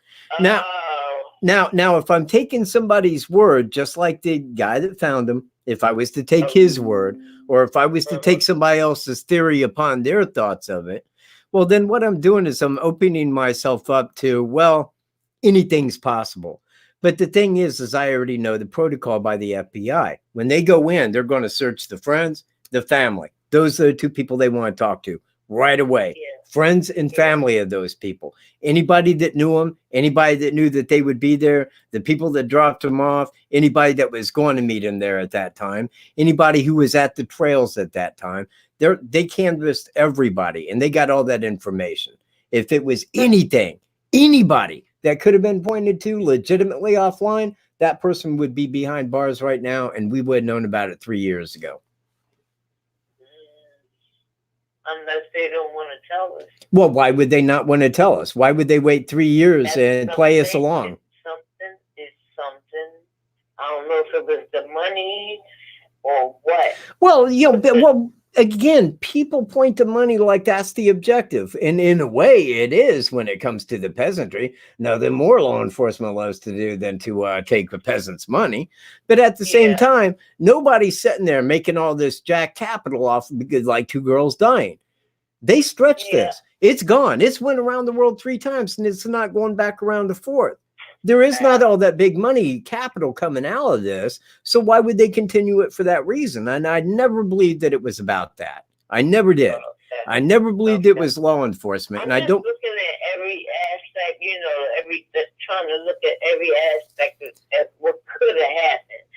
But I just pray we know what happened soon. And we will know in a year's time. We will know in a year's time.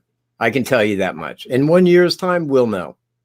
Okay, well, I'm going to keep following you. I'm going to keep calling. Okay, well, you know what? I'm looking forward to your next call.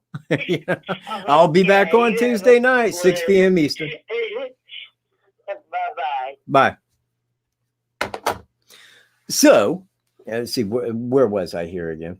On the height of the water, the phone, them pinging it, them saying, well, it was pinging around Delphi. Well, you got to triangulate a call in order to ping it. It has to be triangulated between 3 towers. That's how they can locate exactly where you are. Now, if it's pinging in the vicinity of Delphi, it was in Delphi. That is where it would ping. I don't know how it was pinging if it was still on video record or didn't get wet. But at the same time, that would be why. And there are reasons for all these things. Everything that people think is like unexplainable, not really true. you got to look at it as the way that it happened. You got to look at the battery life. You know, you got to look at all these things because they all play in. Now, one more time, if it was up to the girl's neck, the area where they were found 50 feet offshore would have been like that deep underwater because it would have flooded up through that little plain. See, it's really, it ain't all that high up off the ground right there where they were found. I mean, off the water. It was only like, so high up off the water as you go back. But if that water was up that high, that little area, that little, I don't even know what you would call that. Not like a ravine, but that little shallow area there toward the bottom under the hill, that all would have been underwater as the girls would have been in water. So the water was up higher than what it is now, up to their waist, probably about 50% higher than what it was when I was out there. But at the same time, it wasn't up to their necks. And this is what I tell people, man. And I mean, this goes out to Mike in the same way. If anybody was to go out there and walk that down to the bridge, to the south side, and look at the entire area, they would understand. Nobody could have got back in there that night to drop those bodies off. It's inconceivable. They would have been arrested. I mean, like right there on the spot. Because that entire area was being looked at all through the night by all the deputies going around it, looking for the girls if they was to come out. If they were lost, they might show up. Anybody that was on duty was going around that area that night and looking for them. And that's why I'm saying, like, that's where the bodies were left. He went over there. He committed the crime. He walked back to the 501 after Cheyenne hit that bridge and straight back toward his car crossing paths with the flannel shirt guy. That's how it happened. That is how it happened. Now, when people reach me, not everyone, I mean, because there's a lot of different people that reach me on this, but a lot of the people, especially going back, a lot of people held on to Facebook theories, man, theories that made no sense. And when they would reach me, they would say, okay, here's what I don't understand. Explain this to me. Okay, go ahead. Well, they would start giving me their, well, this happened. And after a minute, I'm like, whoa, hold on, man. Wait, all you're doing is looking at Facebook theory. You're not looking at the real evidence. Well, what do you mean? Well, this right here, that just falls into line with what they're saying over there on this theory. I mean, does anybody remember the deer stand theory? Does everybody remember the cemetery theory? Does everybody remember? Okay, in all of those, every single one, I'm like, no, because it did not fit the equation. It didn't fit what legitimately happened. You can't look at it and just make things up.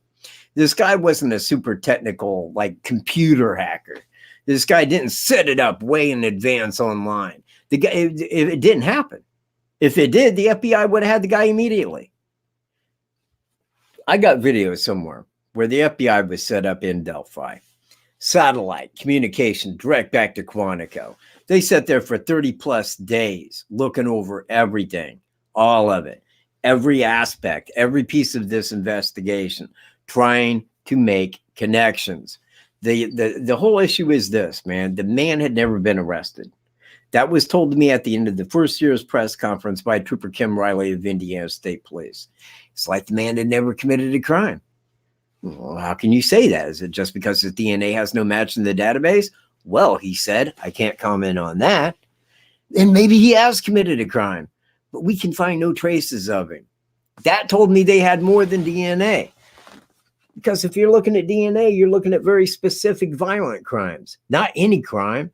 To say a man had never committed a crime, you've got to have more than DNA. What's the only way that you're going to know nobody committed a crime? Because they ain't got fingerprints in the system. That's how you know. That's how I knew after the first year that, hey, this man had never committed a crime. This can't be Daniel Nations. A little bummed out. I was bummed out the fact that a person wasn't announced, because I wanted it wrapped up. But we knew then the person had never committed a crime. And then I started saying, I believe there was fingerprints. You know what I caught for that? Bunch of crap. Everybody's like, nah, you don't know what you're talking about. Fingerprints, blah, blah, blah, blah, blah. And again, I couldn't reach into YouTube or I would have had charges filed. But damn it, I didn't do anything. So, yeah, I do believe that they have fingerprints. I do believe that that's what pointed to him initially in St. Louis. When he was fingerprinted, his fingerprints came back as the unknowns from Delphi, because the unknown fingerprints that they had in Delphi were already put into the system waiting for a match. That's what tipped them off. That's what led to the call. That's what led to them sending their DNA to Quantico. That's what led to the two people that seen him, seeing the picture of him. That's when they knew. And when they knew and they didn't want to investigate any further telephone calls, they ended the investigation with debriefing. That's why no questions could be asked. That's why. Now you know. Hey, please don't mention. I mean, I understand, but don't mention people's name on here, okay? Please. And I mean, I've done the same with RL and so forth here and there, but I just look, man, these people didn't do anything. And if they're locals and their name's all out there, then they kind of get somewhat harassed, same as RL did. And that's not what I'm trying to cause. I'm not trying to cause a commotion in this case. I'm just trying to give people legitimate information. That's my job here. That's what I do. I hand people what it is I believe. Whether they wish to believe it, that's on them.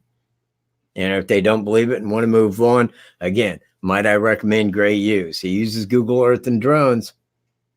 Dreamy bedroom eyes. And that thing on his face right there. You know what? I do need to ask him about that. I really do. I think it was like a shortcut mustache. It looked a little, I don't know. It looked like he had something in his mouth. I think it was just that photo. I don't think he looks like that all the time, or well, people would mock him a little bit.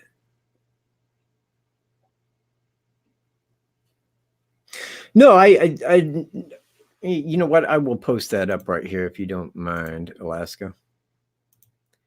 But exactly. Well, they're not going to say that he's not a suspect. But if I ask, well, is he the suspect? Well, there's a lot of suspects. Now, the reason I know that is because it's always the answer law enforcement gives. Always.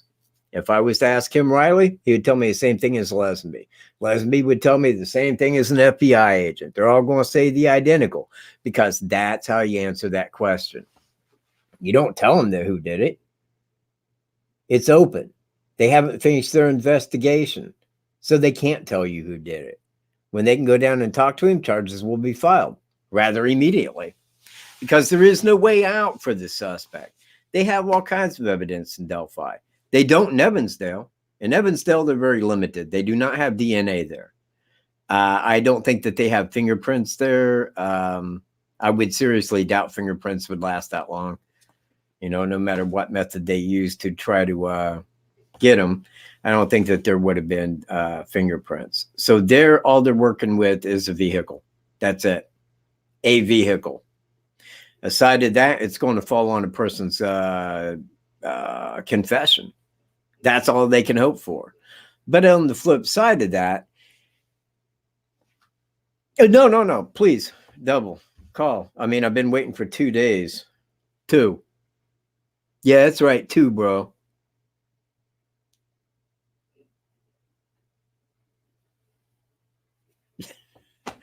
Why ain't that phone ringing already, man? I don't get it. I swear, man, waiting for him to call is like waiting on icons. It's like waiting for Christmas, man. Except Christmas has a set day. Other people don't. Oh, hey, tonight I am vaping this Sad Boy Shamrock Cookie. It tastes like an Andes Mint. I love it. Hey. Hello. Hey. How you doing? Hey, I'm doing well. Yeah, there's a little bit of a delay. Do you mind if I put you on live? Hello? Yes, is it okay if I put you on live? Okay. All right, go ahead. I had a question. I was wondering, you might be able to clear up for me, or how confident you feel that they did a good background check. On what? I've always been curious about the other person that was up on the bridge that day taking photographs. Yeah. Cheyenne? Was it possible that he thought he was out there waiting? I'd heard that she was there with another female, yet she might have been there with another male. But do you think that maybe that's what he was waiting for? 2 females to come then? Did he do a background check on? You know what? Her? This is kind of the way I answer it. And it falls in line with what my theory here is. Okay. I call it a theory, but I think it's pretty well solved in my opinion. The suspect showed up that day for 2 reasons. I mean, one was to commit murder, but 2, it was on the reverse date of Evansdale, and he knew that. He was out of a job just like he was 1 month before Evansdale, same way. And he's like, hey, I know a trail up in Indiana, man, that's en route to my brother's house. Same route. Stop there all the time. Know that little trail. The locals don't know me by face or name. So if they see me, they won't know who I am. And it was the safe spot. That's why he went there. Right. So I think that he went there because it was on the reverse date of Evansdale. I think that he was there to commit a like murder. Now, the reason that the girl showed up, pure happenstance. Pure happenstance that 2 young girls went to the south side of that bridge during that time.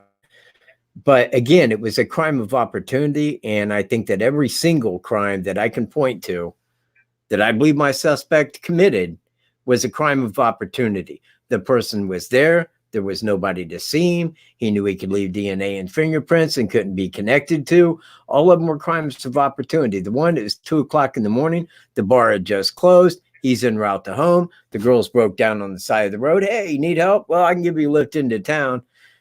Get in, man. I'll give you a lift. No problem at all. Bam. You know what? Brutally raped and murdered.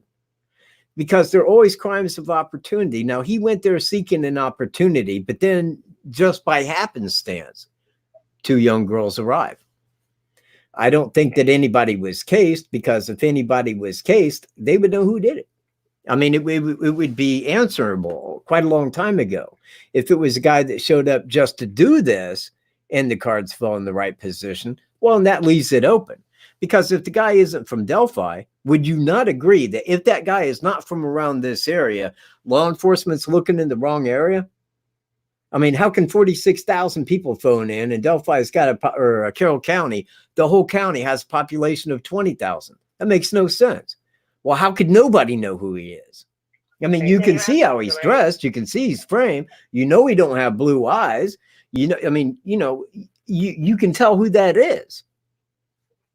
Right. Well, did that clear it up? Yes, absolutely. Thank you. All right. Well, thank you. I understand it much better now. I appreciate it. Thank you.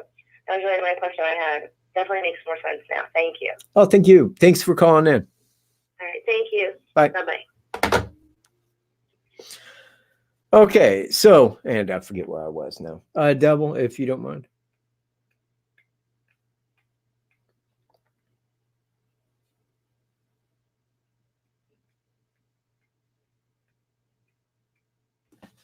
Waiting for a call there, bro. Yeah, it's always a good show. I get friends telling me I'm having a good show. It's like, please wait till it's done. I could really screw shit up from here forth. Anyway, man, the Shamrock cookie tastes just like those Andy chocolate mints. God, man, that's good. Flavor chaser, man. He told me, man. He's like, dude, buy that. So I'm like, oh, man, I'm buying that. I bought 3 100 milliliter bottles, man. Believe me, man. If you vape, this stuff is awesome as get out. Love it. Again, that is Shamrock Cookie by Sad Boy. There's your plug, man. Hello. Oh, hey, man, it's Double, man. You mind if I take you live? All right. There you go. Hey, I'm doing well. Yourself? I'm doing fine. You?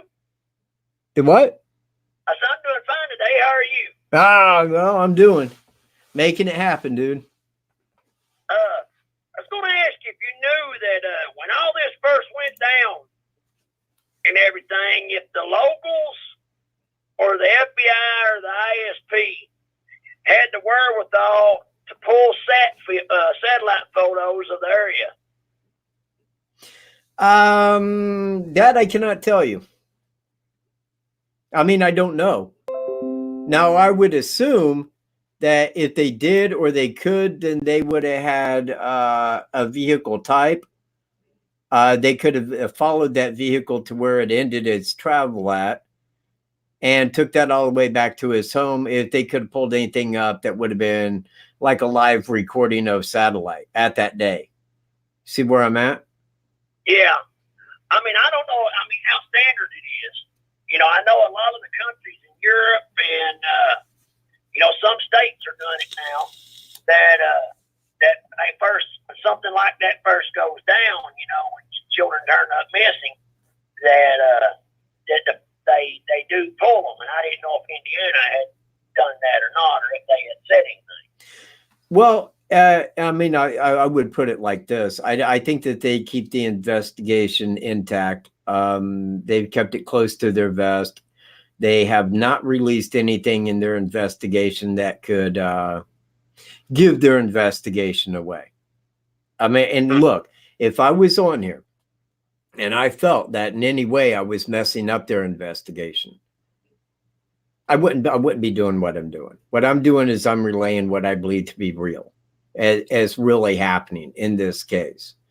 Now, I think if I was messing with their investigation by whatever means of something that I said, they would come and knock on my door and politely ask this peasant to please maintain on that. Look, man, we don't want people thinking or believing or going with that. We're not saying you're right. Man, we just, and you know what? I would. I mean, like, hey, if I thought in any way I was messing up this investigation by what I'm saying, I wouldn't do it. I wouldn't. Yeah. Well, it just came through my mind, and there was something else I was going to ask. Oh yeah, Cunningham, he was talking to you earlier. He was talking, you know, about the military thing. You know, served myself. Yeah. It ran through my mind on. He was talking about the hypothermia. Them getting cold, the whole 9 yards. You know, the jeans. You know, the screen, remember, and I hate to keep going back to it, the screenshot thing we talked about. You know, I mean, that just made me think, you know, how much more that poor child, you know, was in misery out there that night, you know. And it just all sets in. And all you hear these little bits of information, it all just, you know, sinks in and makes you just realize how awful that crime truly was. You know what? The simple fact that 2 young girls died, I mean, makes it bad.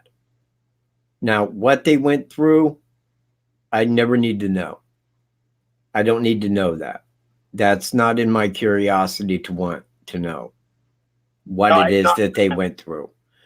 But at the same time, I know that any time that you're involved in a crime where you die, it's a horrific event. And that's what made it bad.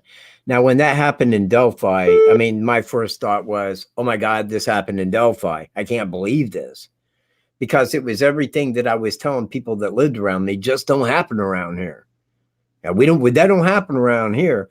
But then it did. And then the FBI's there. And then days turned to weeks, to months, to years, to, you know, then it started getting a little kind of out, because then we started investigating on our own. You know, once Daniel Nations became a person of interest, we started investigating that person. But we didn't know that the person had never committed a crime before. Now, in so knowing, and this is important, man, this is really important. If law enforcement knew that this man had never committed a crime before, and they had his fingerprints and DNA, and Indiana already had the fingerprints and DNA of Daniel Nations, they knew before they extradited him back here that he had no cause of being there. They knew that he was not a suspect, and they did that for show. Only for show. Hey, look, we're doing our job. Look, man, we're going out and talk to Daniel Nations. Hey, we're going, you know, we're doing everything we can. We're going to get to the bottom of it. Well, that's good, man, that they are doing that. But the simple point is they knew before they even headed out to Colorado that he didn't do it. Because at the first year press conference, he told me, it's like the suspect had never committed a crime. So I know within that, I know that they have the circumstances and the evidence here that they can point to and look at and say, this person had never committed a crime. Go ahead. Well, it's like you said, but that segues into where they're doing all the pedo ring bust there in the state of Indiana and some of the local states. I was looking at some of the mug shots and arrest pictures, and one of those guys, I'm telling you, Mike, it's just a coincidence, I know, but one of those younger guys would pass as TB's brother. That's just, like all these monsters look alike. You know what? Yeah. I mean, you make a great point. I've thought about this over my lifetime. I can walk up to a person and tell by their face if I'm going to like them or not. Do you know where I'm at? I can walk up to somebody when I meet them, and it's just their average base look. I can tell whether or not I'm going to like them, whether they're a likable character to me or not. Now, I feel that like pedos, they kind of have a look to them. They look like who they are, so to speak. Just like in some ways, these serial killers have I don't even know how to explain that look. It's that look when you look at them and you're like, wow, something ain't right. Like they're in the eyes. You can just kind of tell, man, because in some sense it's genetic. And along with genetic, there's the environment that brings that out. Now, in some cases, it can be 100% genetic where nothing has to be like involved through the puberty years. But in most cases, it's genetically there. And then it's brought out through an environmental cause like alcoholic dad being raped, being exposed to, things like this that can then bring those fantasies to the surface and keep rising until they act upon them. So in a lot of cases, man, like pedos, murderers, people like that live that lifestyle secretly, they have that look. Now, when you look at Thomas Bruce, just like the commentator mentioned when he first went to court, he said, you'd never believe that this man was in here on these charges. He looks like a teacher. He looks like the guy next door. That's kind of one thing that got the guy by, man. Everybody liked him. Everybody believed him. Everybody thought that he was who he was. But he wasn't. Or he never would have went and did what he did in the Catholic supply store. I never would have tied him to these other cases had he not have did that, ever. You think this new police chief is going to bring anything good to the table? What new chief? I saw in the comment section some of the guys were saying that they got a new police chief there in Delphi. I don't know of him. I mean, are you saying like somebody won the sheriff and it's not Lesenby anymore? No, I think the local city. Oh, who cares about them? They ain't doing crap on this. I didn't know. Nah, man, that's the sheriff's department. In fact, the person, this came from Sheriff Lesenby. When I asked him about that, man, I said, well who's pulling the strings in this investigation? Well, what do you mean? Well, who's got the command over it? Well, it's given as a county local, like state. So you, yeah. Okay. All right, then. Fair enough. So you're the guy. It ain't the FBI then, right? Well, now the FBI is working with us, of course. They, and he went through all that rigmarole, but like city police, they hand out parking tickets. That's their job. I didn't even know that there was a Delphi police. If there was, it's one guy who collects traffic tickets. There it is. You see where I'm at? I didn't know if it had happened out in the county or the city because I don't, like I said, I don't know the outlay of that place and I don't know the politics.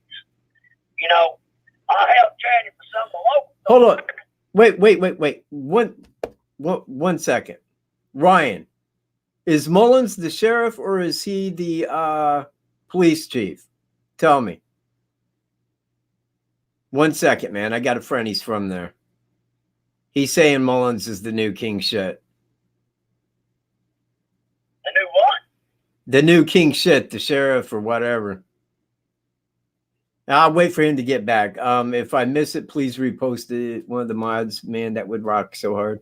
So anyway, yeah, even if Mullins is the city police, it's, but I didn't hear he won sheriff.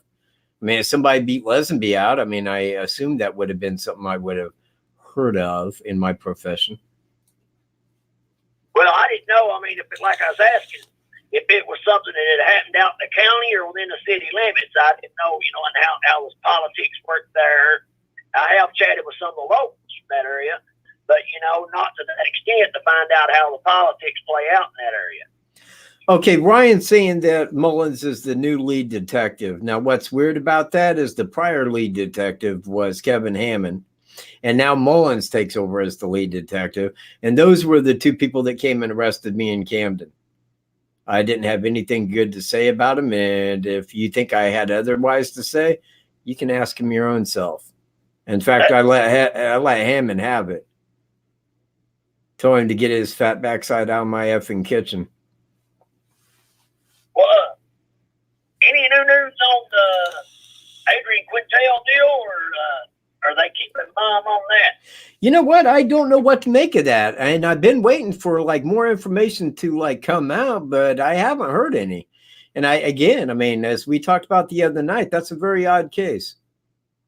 Oh, I was going to mention to you, I didn't know if there's a guy that's got he's local there to Delphi. Yeah. And he's got a small channel, but he's like-minded and got a lot of good stuff. And I didn't know if it's something I'd mention to you and you do a collab with him or get up with him or him get up with you. Well, excuse me. Go ahead. Sir? Yeah, I didn't know whether to put you two together or what. I mean, but that you may give you his name. Go ahead. Neither Side Media. It's what? Neither Side Media. It's spelled. Now the side is spelled SYYDE. Okay. Now I checked some of his stuff, and like I said, here a while back I talked to you. He had put out a video, and me and my brother had replicated his work, and he seems to know what he's talking about. And I said, man, this guy would be great to put Cat in contact with. Well, you know what? I would do a collab. In fact, most of the people that I respect, I've had on as special guests. And I would do that further with other people, but it really is kind of a thing of, this is yours. It's just like I did with Randy when he was on. He has his theories. And I told him up front, man, look, this is your show. So whatever it is that you want to say, man, feel free to. I'm not going to question. I'm not going to push my side. You see where I'm at? But I would like for you to come on and express your side on my channel so that other people know your side. That way it doesn't look like I'm being strictly a douchebag here, and not letting other people have their say. But the thing is I don't really go surfing the web looking for information on this like on other channels. I look through the information and I draw my own conclusions from that.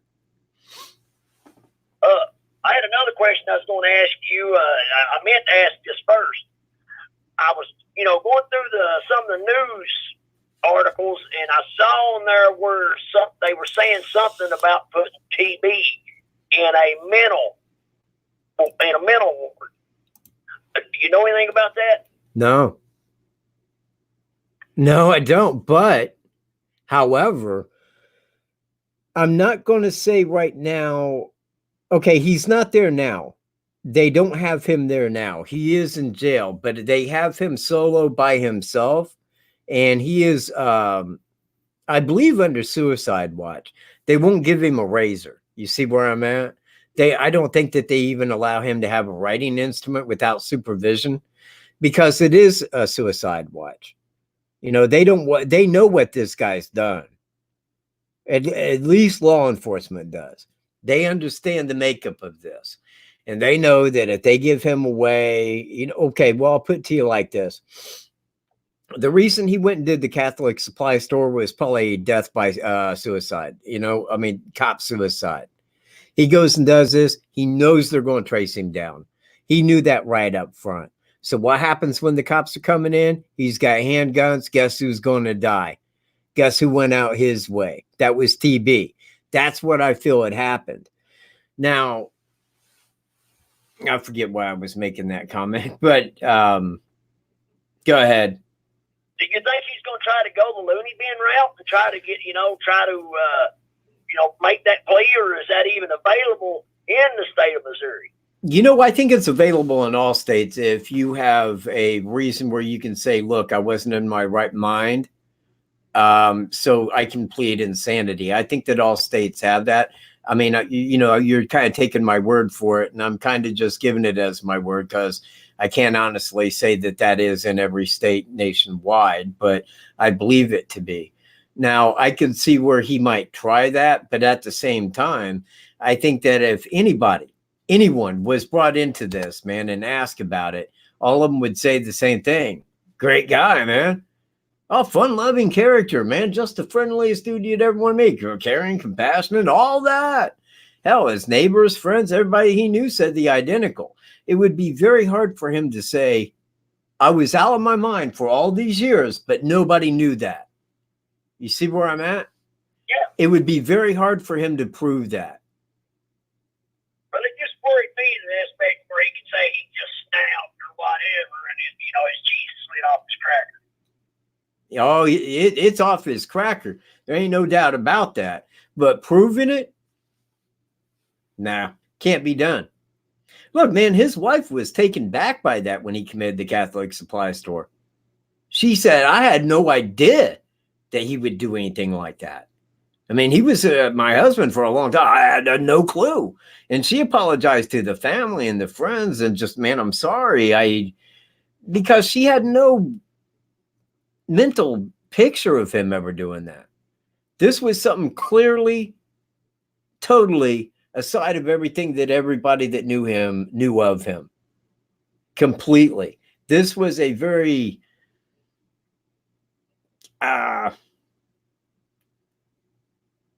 segmented part of his personality. You see, that only he knew of, that needed to be fed, just like a serial killer does. And that was the part that is mental. That's the issue at hand. But proving that he was always like that without people saying, yeah, he was always mental, nobody would ever say that. So they can't really prove that. Even if they brought the best psychologist in the world in to say, yeah, he's nutty as all get out. So, man, well, if nobody can tell, there it lies. You see? When they made the arrest on him and they contacted the state of Indiana, Delphi, over those girls' murders, do you know if they had done the same for the two murderers out in Iowa? As far as? Yeah. No, go ahead. One more time. Do you know when they first arrested TB? Yes. They had contacted Delphi in Indiana. Hey, look, we got a guy down here that matches, what you're looking for. Do you know if they had done the same thing for the two in the state of Iowa for those two girls that was murdered over there? If they had contacted them also? I believe so. But I'll tell you why I say that. I contacted their tip line in Iowa, so I could tell them what it was that I knew. And that was, I believe, the December before last, probably at the end of December 2018, maybe the first week or two of 2019, into January. I contacted them and I said, okay, man, I got this information. Now, when I called the tip line, I started telling the lady the information I had. And she's like, oh, hang on, wait a minute. Yeah, you got like quite a bit of information here. And normally when somebody calls in, they give us a name and there it is. Look, with all the information, why don't you call Evansdale? I said, ma'am, I have been trying to call Evansdale for the last 4 hours. Nobody's answering the phone. Let me call them. Okay. She says, okay, I just contacted them, and what they want is for you to call the main guy, the head investigator on that case. This is his number. Well, I'd already seen his number there, but she told me that guy, this is the lady at the tip line. She goes, he's out right now, out of the office, but he should be back by 3 p.m.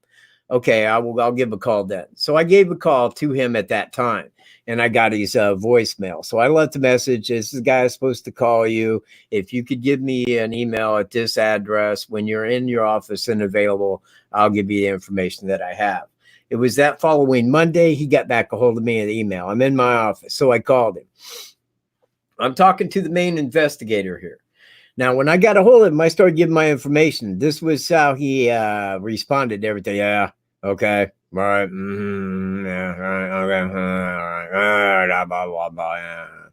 Yeah. And now, when he's answering like that, what I really felt like saying was, sir, do you want to say a case solved? Do you? Do you really want it solved? Because it sounds to me like you're just being a little baby here. It sounds to me like you're just blowing me off. Now, the reason I say that I think that he was reached by the FBI is I don't think that he would have took what I was saying in that manner unless he had been contacted by him. But I think that as soon as he was arrested and that tied his DNA back to Delphi, I believe immediately Evansdale and every other case, Mary Pryor and Pates and every other that he had left that kind of evidence at, they were all contacted in the same like manner.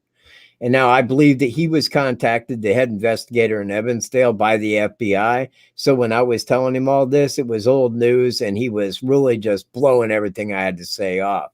Now, when it comes out that it was TV, then how would he respond? You see, would he still talk to me in the same manner, knowing that I now know that it was TV? No. But would he at that time? Yeah. And that's exactly what I got. That's exactly what I got. Now, I can tell you in the same likelihood as I can tell you that he did Delphi, he did Evansdale. It is that much alike. You know, it's really sad that the investigators treated you like that and acted like that. No, it is, but it ain't, man. Look, we're all peasants as far as they're concerned. I mean, look, they make their money off for giving us the hard time. It's comply or die. I got a gun. You'll do as I say or I'll kill you. I'm that kind of a dude. They're all wretched. I mean, they're all treasonous. I mean, they're all in the same gang. It don't matter what good cop you're talking about. They're all the same. Well, at the end of the day, you know, we do need them. If they, you know, if we didn't, they'd be total anarchy. Those days of the militia and the county sheriff, you know, and but you know how I feel on that. Well, and I agree. And I'm not saying that law enforcement doesn't have its place. That's why they were respectable. That's why we were supposed to respect them, because they was there looking out for our individual freedom originally. Today, it's like you're under every law in the world and we're the blue boys. Guess what? You're going to like our little gang, bitch. Yeah, you're going to jail. You need money to get out because we're holding you for ransom. That's right. Ransom for money. Yeah, it's all about how much money they can pull out, how much money they can make, how much money they can pull out of the next slave. That's what it's really about. Anybody that believes different than that, yeah, you're just a slave they want living in this country because you just don't get it. It's like I put my faith in the ones we elect, the county sheriff, over, you know, these local PDs. Oh, yeah. Because, you know, we have more say in, you know, electing these sheriffs, you know, and well, Susan says about it. We do. And I'll give you that. But it's just like in Delphi. Who's going to run when Lesenby leaves? It's going to be the next guy under him. Yeah. You know, it's not like we get to go pick the guy we want to be sheriff. It's going to be who's running. Yeah. And it's always going to be just that little change of power. Like, oh, I give my seat to you. You've been a good deputy for years. Thank you. Please have my seat. And, you know, I'll just run the next time. And, you know, it's a back and forth, man, because it's small town, county seat, politics. It's all it amounts to. Same in Howard County, same in Tippecanoe, same in White, same in Fulton. It all goes the identical. Oh, it's like it all over the country. Exactly. You know, your little kingdoms is what they call it. And hey, man, I mean, I like Lesenby. I think I think Lesenby is a good guy. I mean, he's got a good, friendly face. He certainly, he seems like a good guy to me, man. I've never had any issue with him. Now, Dennis Randall, I didn't like him. I've called him names. He's a real yahoo, man. He's got problems. Well, are y'all set to go down and do your thing there in Delphi? Well, you know what? I am, and I have been for a couple of weeks. I am still needing a ride out there, but I think I got it hooked up this week. Okay, who else will go with you? You know if any partners in crime is going to be able to go with you? You know what? Unknown. It might be former heavyweight champion of the world, Michael Weaver. It might be Tracy. It might be any number of people. But I will be back out there because I need 2 clips. Film 2 clips, and my next video is set, and then you will have a real live look at how the crime happened. Not the crime part. I'm not saying that. But the rest of the timeline, it's going to be split into a 4-way screen with everybody like marked as to this is what they were seeing. This is where this person went. This is where they crossed paths. This is when Cheyenne hit the bridge. This is when the guy was leaving. You see where I'm at? It's going to show all of that. Right down to where I believe he was sitting on the south side. I believe that thing that was in his pocket right here wasn't a gun. I believe that's field glasses, so he can see over to the north side from the south side. See who's coming. That way he can see if they fit his idea of a victim. You see where I'm at? Yeah, you know, it brings up another thing I was going to ask you. Do you think this was a one-day thing, or do you think he was like camping out in that area? You know, originally I felt that he may have camped, but I said that because of the amount of clothes that he had on. I mean, it was February, and it was a nice day for February the 13th. But at the same time, when you look at the like his body thickness, and then he's got like a shirt with a hoodie with a jacket over it, it's like, why was he that bundled up? Unless when he got there, it was colder than what it was in the middle of the day. You see where I'm at? Yeah. Yeah. But at the same time, I was thinking like, well, it's not like this guy couldn't have camped there or had been camping there for a while. I mean, and that certainly crossed my mind. I threw that out as kind of something that I noticed right away, was how much he was bundled up for the temperature. There's no telling, man, how many people walk by that guy out there and not even know. Well, you know what? Because I don't know, and I'm sure that law enforcement does. I mean, if we go to 12 p.m. that day, the time that he got there, he would have got to the south side of the bridge at roughly 12:30 p.m. Now, for about 2 hours, he sat there. How many other people walked down to that bridge and left and didn't know he was on the south side? Because nobody seen him on the north side, aside the flannel shirt guy when he was leaving. But I'm telling you right now, man, the suspect did not want to see anybody come in his direction. In fact, when he seen flannel shirt guy, he was probably like, crap, piss. Because he knew, man, this is one more person that's going to see his face at the wrong time, leaving the wrong area. You see where I'm at? And he didn't want that. Now, if it was just the lady walking her dogs, yeah, I seen a guy down there about 12:30, but I don't think it could have been him. I mean, if we didn't have that picture off of Libby's phone, she never would have suspected him. I mean, it would have been that easy. But when she seen a picture of him, hey, that's the same guy I seen down there earlier in the day at 12:30. I mean, I didn't want to say anything because the guy knows where I live. Oh, we understand. Yeah, we get it. Yeah, we get it. We know. We walked your dogs out of the house. He knew where you lived. So she wanted it to be very secret as to her identity. So the point I make is by her seeing that guy, she would not have suspected that 2 hours later he had did that. I mean, like I said, he does. He looks like the guy next door. He doesn't look overly criminal just to look at the guy. In fact, some of these pictures, he looks like a super nice guy, but we know that deep down, the guy's a monster. It makes me wonder, like us, when we talked the other day, how long he was, stalking those girls, or if he just come out, all at once And, you know, and they said, oh, wait a minute here, you know, and jerk the phone out and do what they needed to do. Or if he come from a distance walking up fast on them and kind of made them, hey, look, this guy's up to no good, and jerked the phone and done what they needed to do. Well, and again, I think it comes down to something. There had to have been words between them prior to. Now, if he's coming from the north side, he had to say something when they came in on the north side to him. Or if he came from the south side, when he walked by him, he said something very troubling that when he turned back around, she's like, oh, crap, man, and turned that phone on video record. Because without that having been done, what would be the emergency to put the phone on video record? You see where I'm at? If it's a fellow hiker coming, woo whoop de woo. This is a trail. Everybody's hiking. You know, there would be no reason to fear this guy unless he had said something up front to him. Now, if he said something to him, then they know. Now they know, hey, man, this guy is super out there, man. Oh, crap. Oh, man. He's turning around. Put that phone on video record. That way they could get his voice and show that to law enforcement.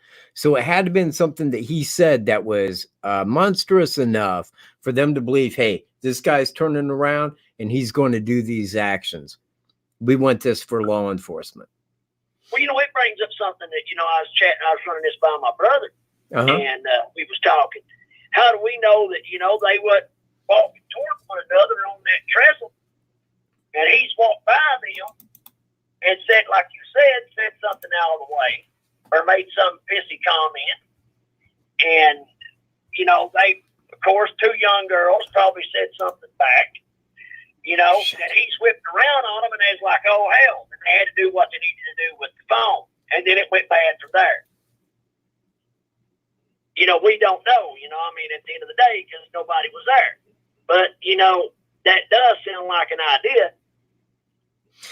Or do you think it went down the other way? The guy followed them out, or was sitting on one side of the bridge waiting them out, or whatever? Well, you see, I can't really answer that. I mean, there is no way to. I'm not law enforcement, so I don't have that. I don't have have the advantage of knowing the CSI. I don't know where he was. I mean, it's obvious that he was either to the north side, the direction he was walking from, or he started on the south side. If he was on the north side, then I think anybody that walked in, well, maybe. And I think that's why he had field glasses. That way he could make a determination before they got to him. You see where I'm at? But one way to the other, words were shared between them. There was some reason that they knew that something bad was going to happen, or this guy could be bringing something bad. That's why the phone went on video record. That's why it was aimed past him and stuck in her waistband. They wanted that audio because they knew already that something bad was fixing to happen or could happen. Well, see, I didn't know how the layout of it was when, you know, flannel shirt guy had seen him or dog broken lady. You know, I didn't know, you know, in my mind's eye, trying to get what direction he was coming from and what direction they were coming from, or if he was coming behind them or whatever. I'm just trying to get that laid out in my mind. Hang on. I want to answer this real quick. Matthew had asked if I think law enforcement knows the direction he came. Yes, I do. And I do because they got FBI, CSI, and they would have followed the tracks. They know, because of the audio, the direction he was coming from. Now, not just the audio, and I'm not saying that because we can only suggest that when she clicked that on was when he turned back around. Or if he's coming from the north side, understand it like this. They're clear to the south side of that bridge. If he's walking across that bridge over to him, one of the girls lived right up the south side of the bridge, and they could have made it to her house within 5 minutes walk time. Easy. So if they felt he was coming across that bridge to do something bad, they could have easily have left. Easily had left rather quickly. But if he walked by him from the south side and said, get right over here and stand, walked up to make sure nobody was on the 5015 at the end by the water that would see him going down, then he turned back around and got him that quick. Now, that could be as well, but one or the other happened. I mean, one or the other. But CSI, they would have looked at that and they would have seen the direction that he had came from initially. Or if he made it to the south side of the bridge, they could tell by the tracks that was left right in that area that he stayed in for 2 hours, that he was there for 2 hours. Well, he's had to have something on his gun or a big knife or something like that to make both them kids, listen to him and adhere. Yeah. Because you got two of them, you had to contain them both. I'm just thinking in my mind's eye, how he could have done that and why they, one of them didn't, scoot, I could see the one trying to look up for the other, you're just trying to, picture here and trying to think, how he contained them, and why they wasn't no yelling, they wasn't no screaming. Well, you know what? We don't know that. We really don't. We hear them is what I'm wondering. You had those people out there walking on the trail. Well, yeah, but later they were walking on the trail. Okay. Well, you understand, Cheyenne got there. By the time she would have got to that bridge, would have been at about 2:40. Okay, at roughly 2:40 p.m. when she got there, because it's about a 9-minute walk over to where she got that picture. They could have been just messing around. Who God only knows. But if they just walked straight on across over there and got that picture, she got to the bridge at about 2:40. Now, if she got there at about 2:40, wait, go back. What was the question? I'm wondering, how no one, if Oh, right. Hang on. So now she said, I was there at about 3 and I didn't see them. Well, okay, fair enough. But the thing is by the time that she got to the bridge, that crime was already done and he was on his way out of there. Now, when the crime initially happened, where they were abducted, God only knows. I mean, we believe they didn't yell or scream because somebody would have heard them, but there wasn't anybody there that would have heard them. You see where I'm at? Yeah, and it brings up another, question that would answer, the one question about the sound.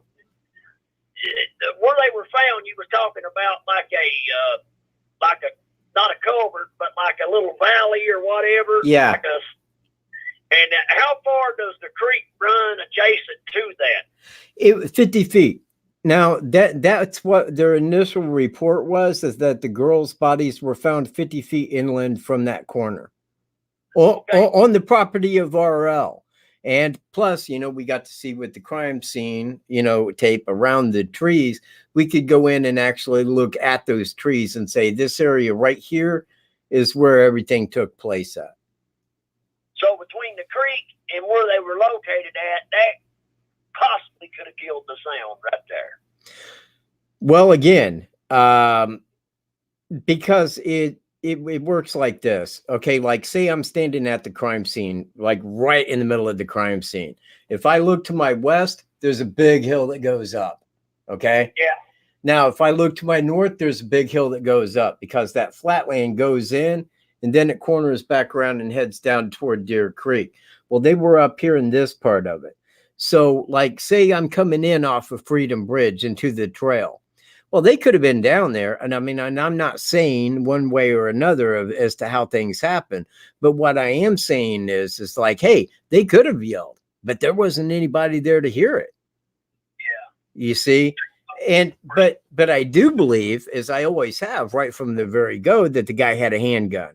Because look, man, if he had a knife and he walked all the way up there to check the 505, they could have ran. They could have got out of there. If he had a knife, we can outrun this fat guy, no problem. We can get up to your house, call law enforcement. You got a phone. Let's haul out, man. Get on that phone, dial 911. They had all day if that was the case. And I think it was a lot quicker than that. Because if you look at the time at 2:07, right there on that platform where Libby took Abby's picture. Now you got to trace that from 2:07 from there to 2:50 when he was seen leaving. That ain't very long. Then you got all the walk time involved. You see where I'm at? So everything had to fall into a very quick pace at that point. There wasn't a whole lot of waiting around, because any waiting around really would have slowed down the timeline incredibly.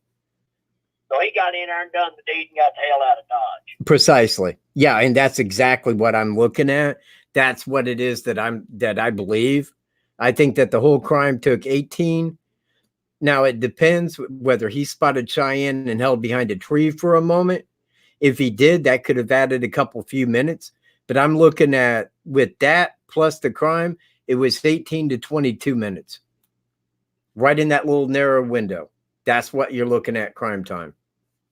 And then him traveling up down that road going to his brother's up there, you know, he's had time to stop in there and get a layout in that area. Yeah, exactly. Well, you know, and again, I say, I mean, if you get on that, it's just a trail. I mean, from where he parked his car to the south side of the bridge, 16 minutes. 16 minutes to walk from his car to the south side of Monon High Bridge. It's not a big area. I mean, people think this is like some big trail. No, it's just one little walking path that goes straight down to the bridge and back. That's it. You know, it's a little area. I thought it was a huge area until, you know, I was thinking when I pulled everything up and got to looking at, you know, the distances on the map and everything, and I was like, shit, you know, this place ain't very big at all. Well, yeah, and again, I mean, like when it happened, and my dad lives right up the road, just right up the road from there, and I never knew that trail was there. But he lives on 200, not 300. So you see, I'd never happened right up there to 300 anyway. If you go down 300, you couldn't miss it. But I'd never been down 300. You know, I didn't know that trail was there. Neither did Greeno. Neither one of us have been there because honestly, it's a little trail. Only like a few local people knew of it, man. And they go out there and they hike, school kids, shit like that. But I mean, as far as the everyday person, we didn't really know of it. I heard of Monon Trail down by Indy. And that's what I was confused when I heard Monon Trail. I'm like, Monon Trail, that ain't Delphi. I had to go look it up on the map just to find the place. And I'm like, holy shit. So I didn't even know that was a trail there. So I'm like, man, that's my dad's, holy crap, right there. You know, and I remembered back when trains went through there. My dad moved out there in 86. And when I was driving over to Delphi, I mean, you'd even hear the trains when they go down that track. And I think that they halted traffic on that rail in 87, I believe. I believe it was the following year after he got out there. That's when they ended the traffic on it, but then they took that out and then made a trail later on the north side. But I mean, I remember back when the trains traveled it, but I didn't know there was a bridge there. I didn't know it was the second tallest in Indiana by a long shot. That kind of blew my mind. And then 2 girls died. I was like, wow, this is mind blowing. This is exactly what I tell people don't happen here. Well, Mike, I'm going to get off here and let you go, and hopefully somebody else give them time to call, and I'll be on the standby and listen to the rest of the show, brother. Devil Ants, hey, man, stay healthy, pal. All right? Hey, listen, I may give you a call in the morning before I go to my appointments. Okay. I still need to ask you run your advice on that little deal I was wanting to talk to you about. All right, man. That sounds very good, man. All right, I'll talk to you in the morning. All right, you have a good evening. Night. Well, everybody, that was Devil Ants. He calls every week. So, well, 69. My popularity is waning here, people. And I've been on here 3 very long hours. I'm sorry that it's taken this long, but one thing I am positive of, I hope that I answered that question. And if I did, if I thoroughly answered that question, at least from the way that I understand it, please pass this video out to people. Make sure that people know, because the next time I get that question, no matter how it's worded, I'm going to get a little ballistic about it. I'm tired of answering that question because every time, man, people get shitty about it because I say, damn it. If you watch my videos, why didn't you ever hear me answer it 50 times in the past? Every single video I answer that question. And that is how I answer it. So, moderators, all of you, and there's Susan Wright, Alaska Blue, Lily, Devil Ants, all y'all, man. Thank you guys very much for moderating, man. And I will see everybody in my next video, which should be Tuesday. And I still got that timestamp video coming. Keep your eye out for that. And I'll see everybody then. Peace, y'all. Oh, shit.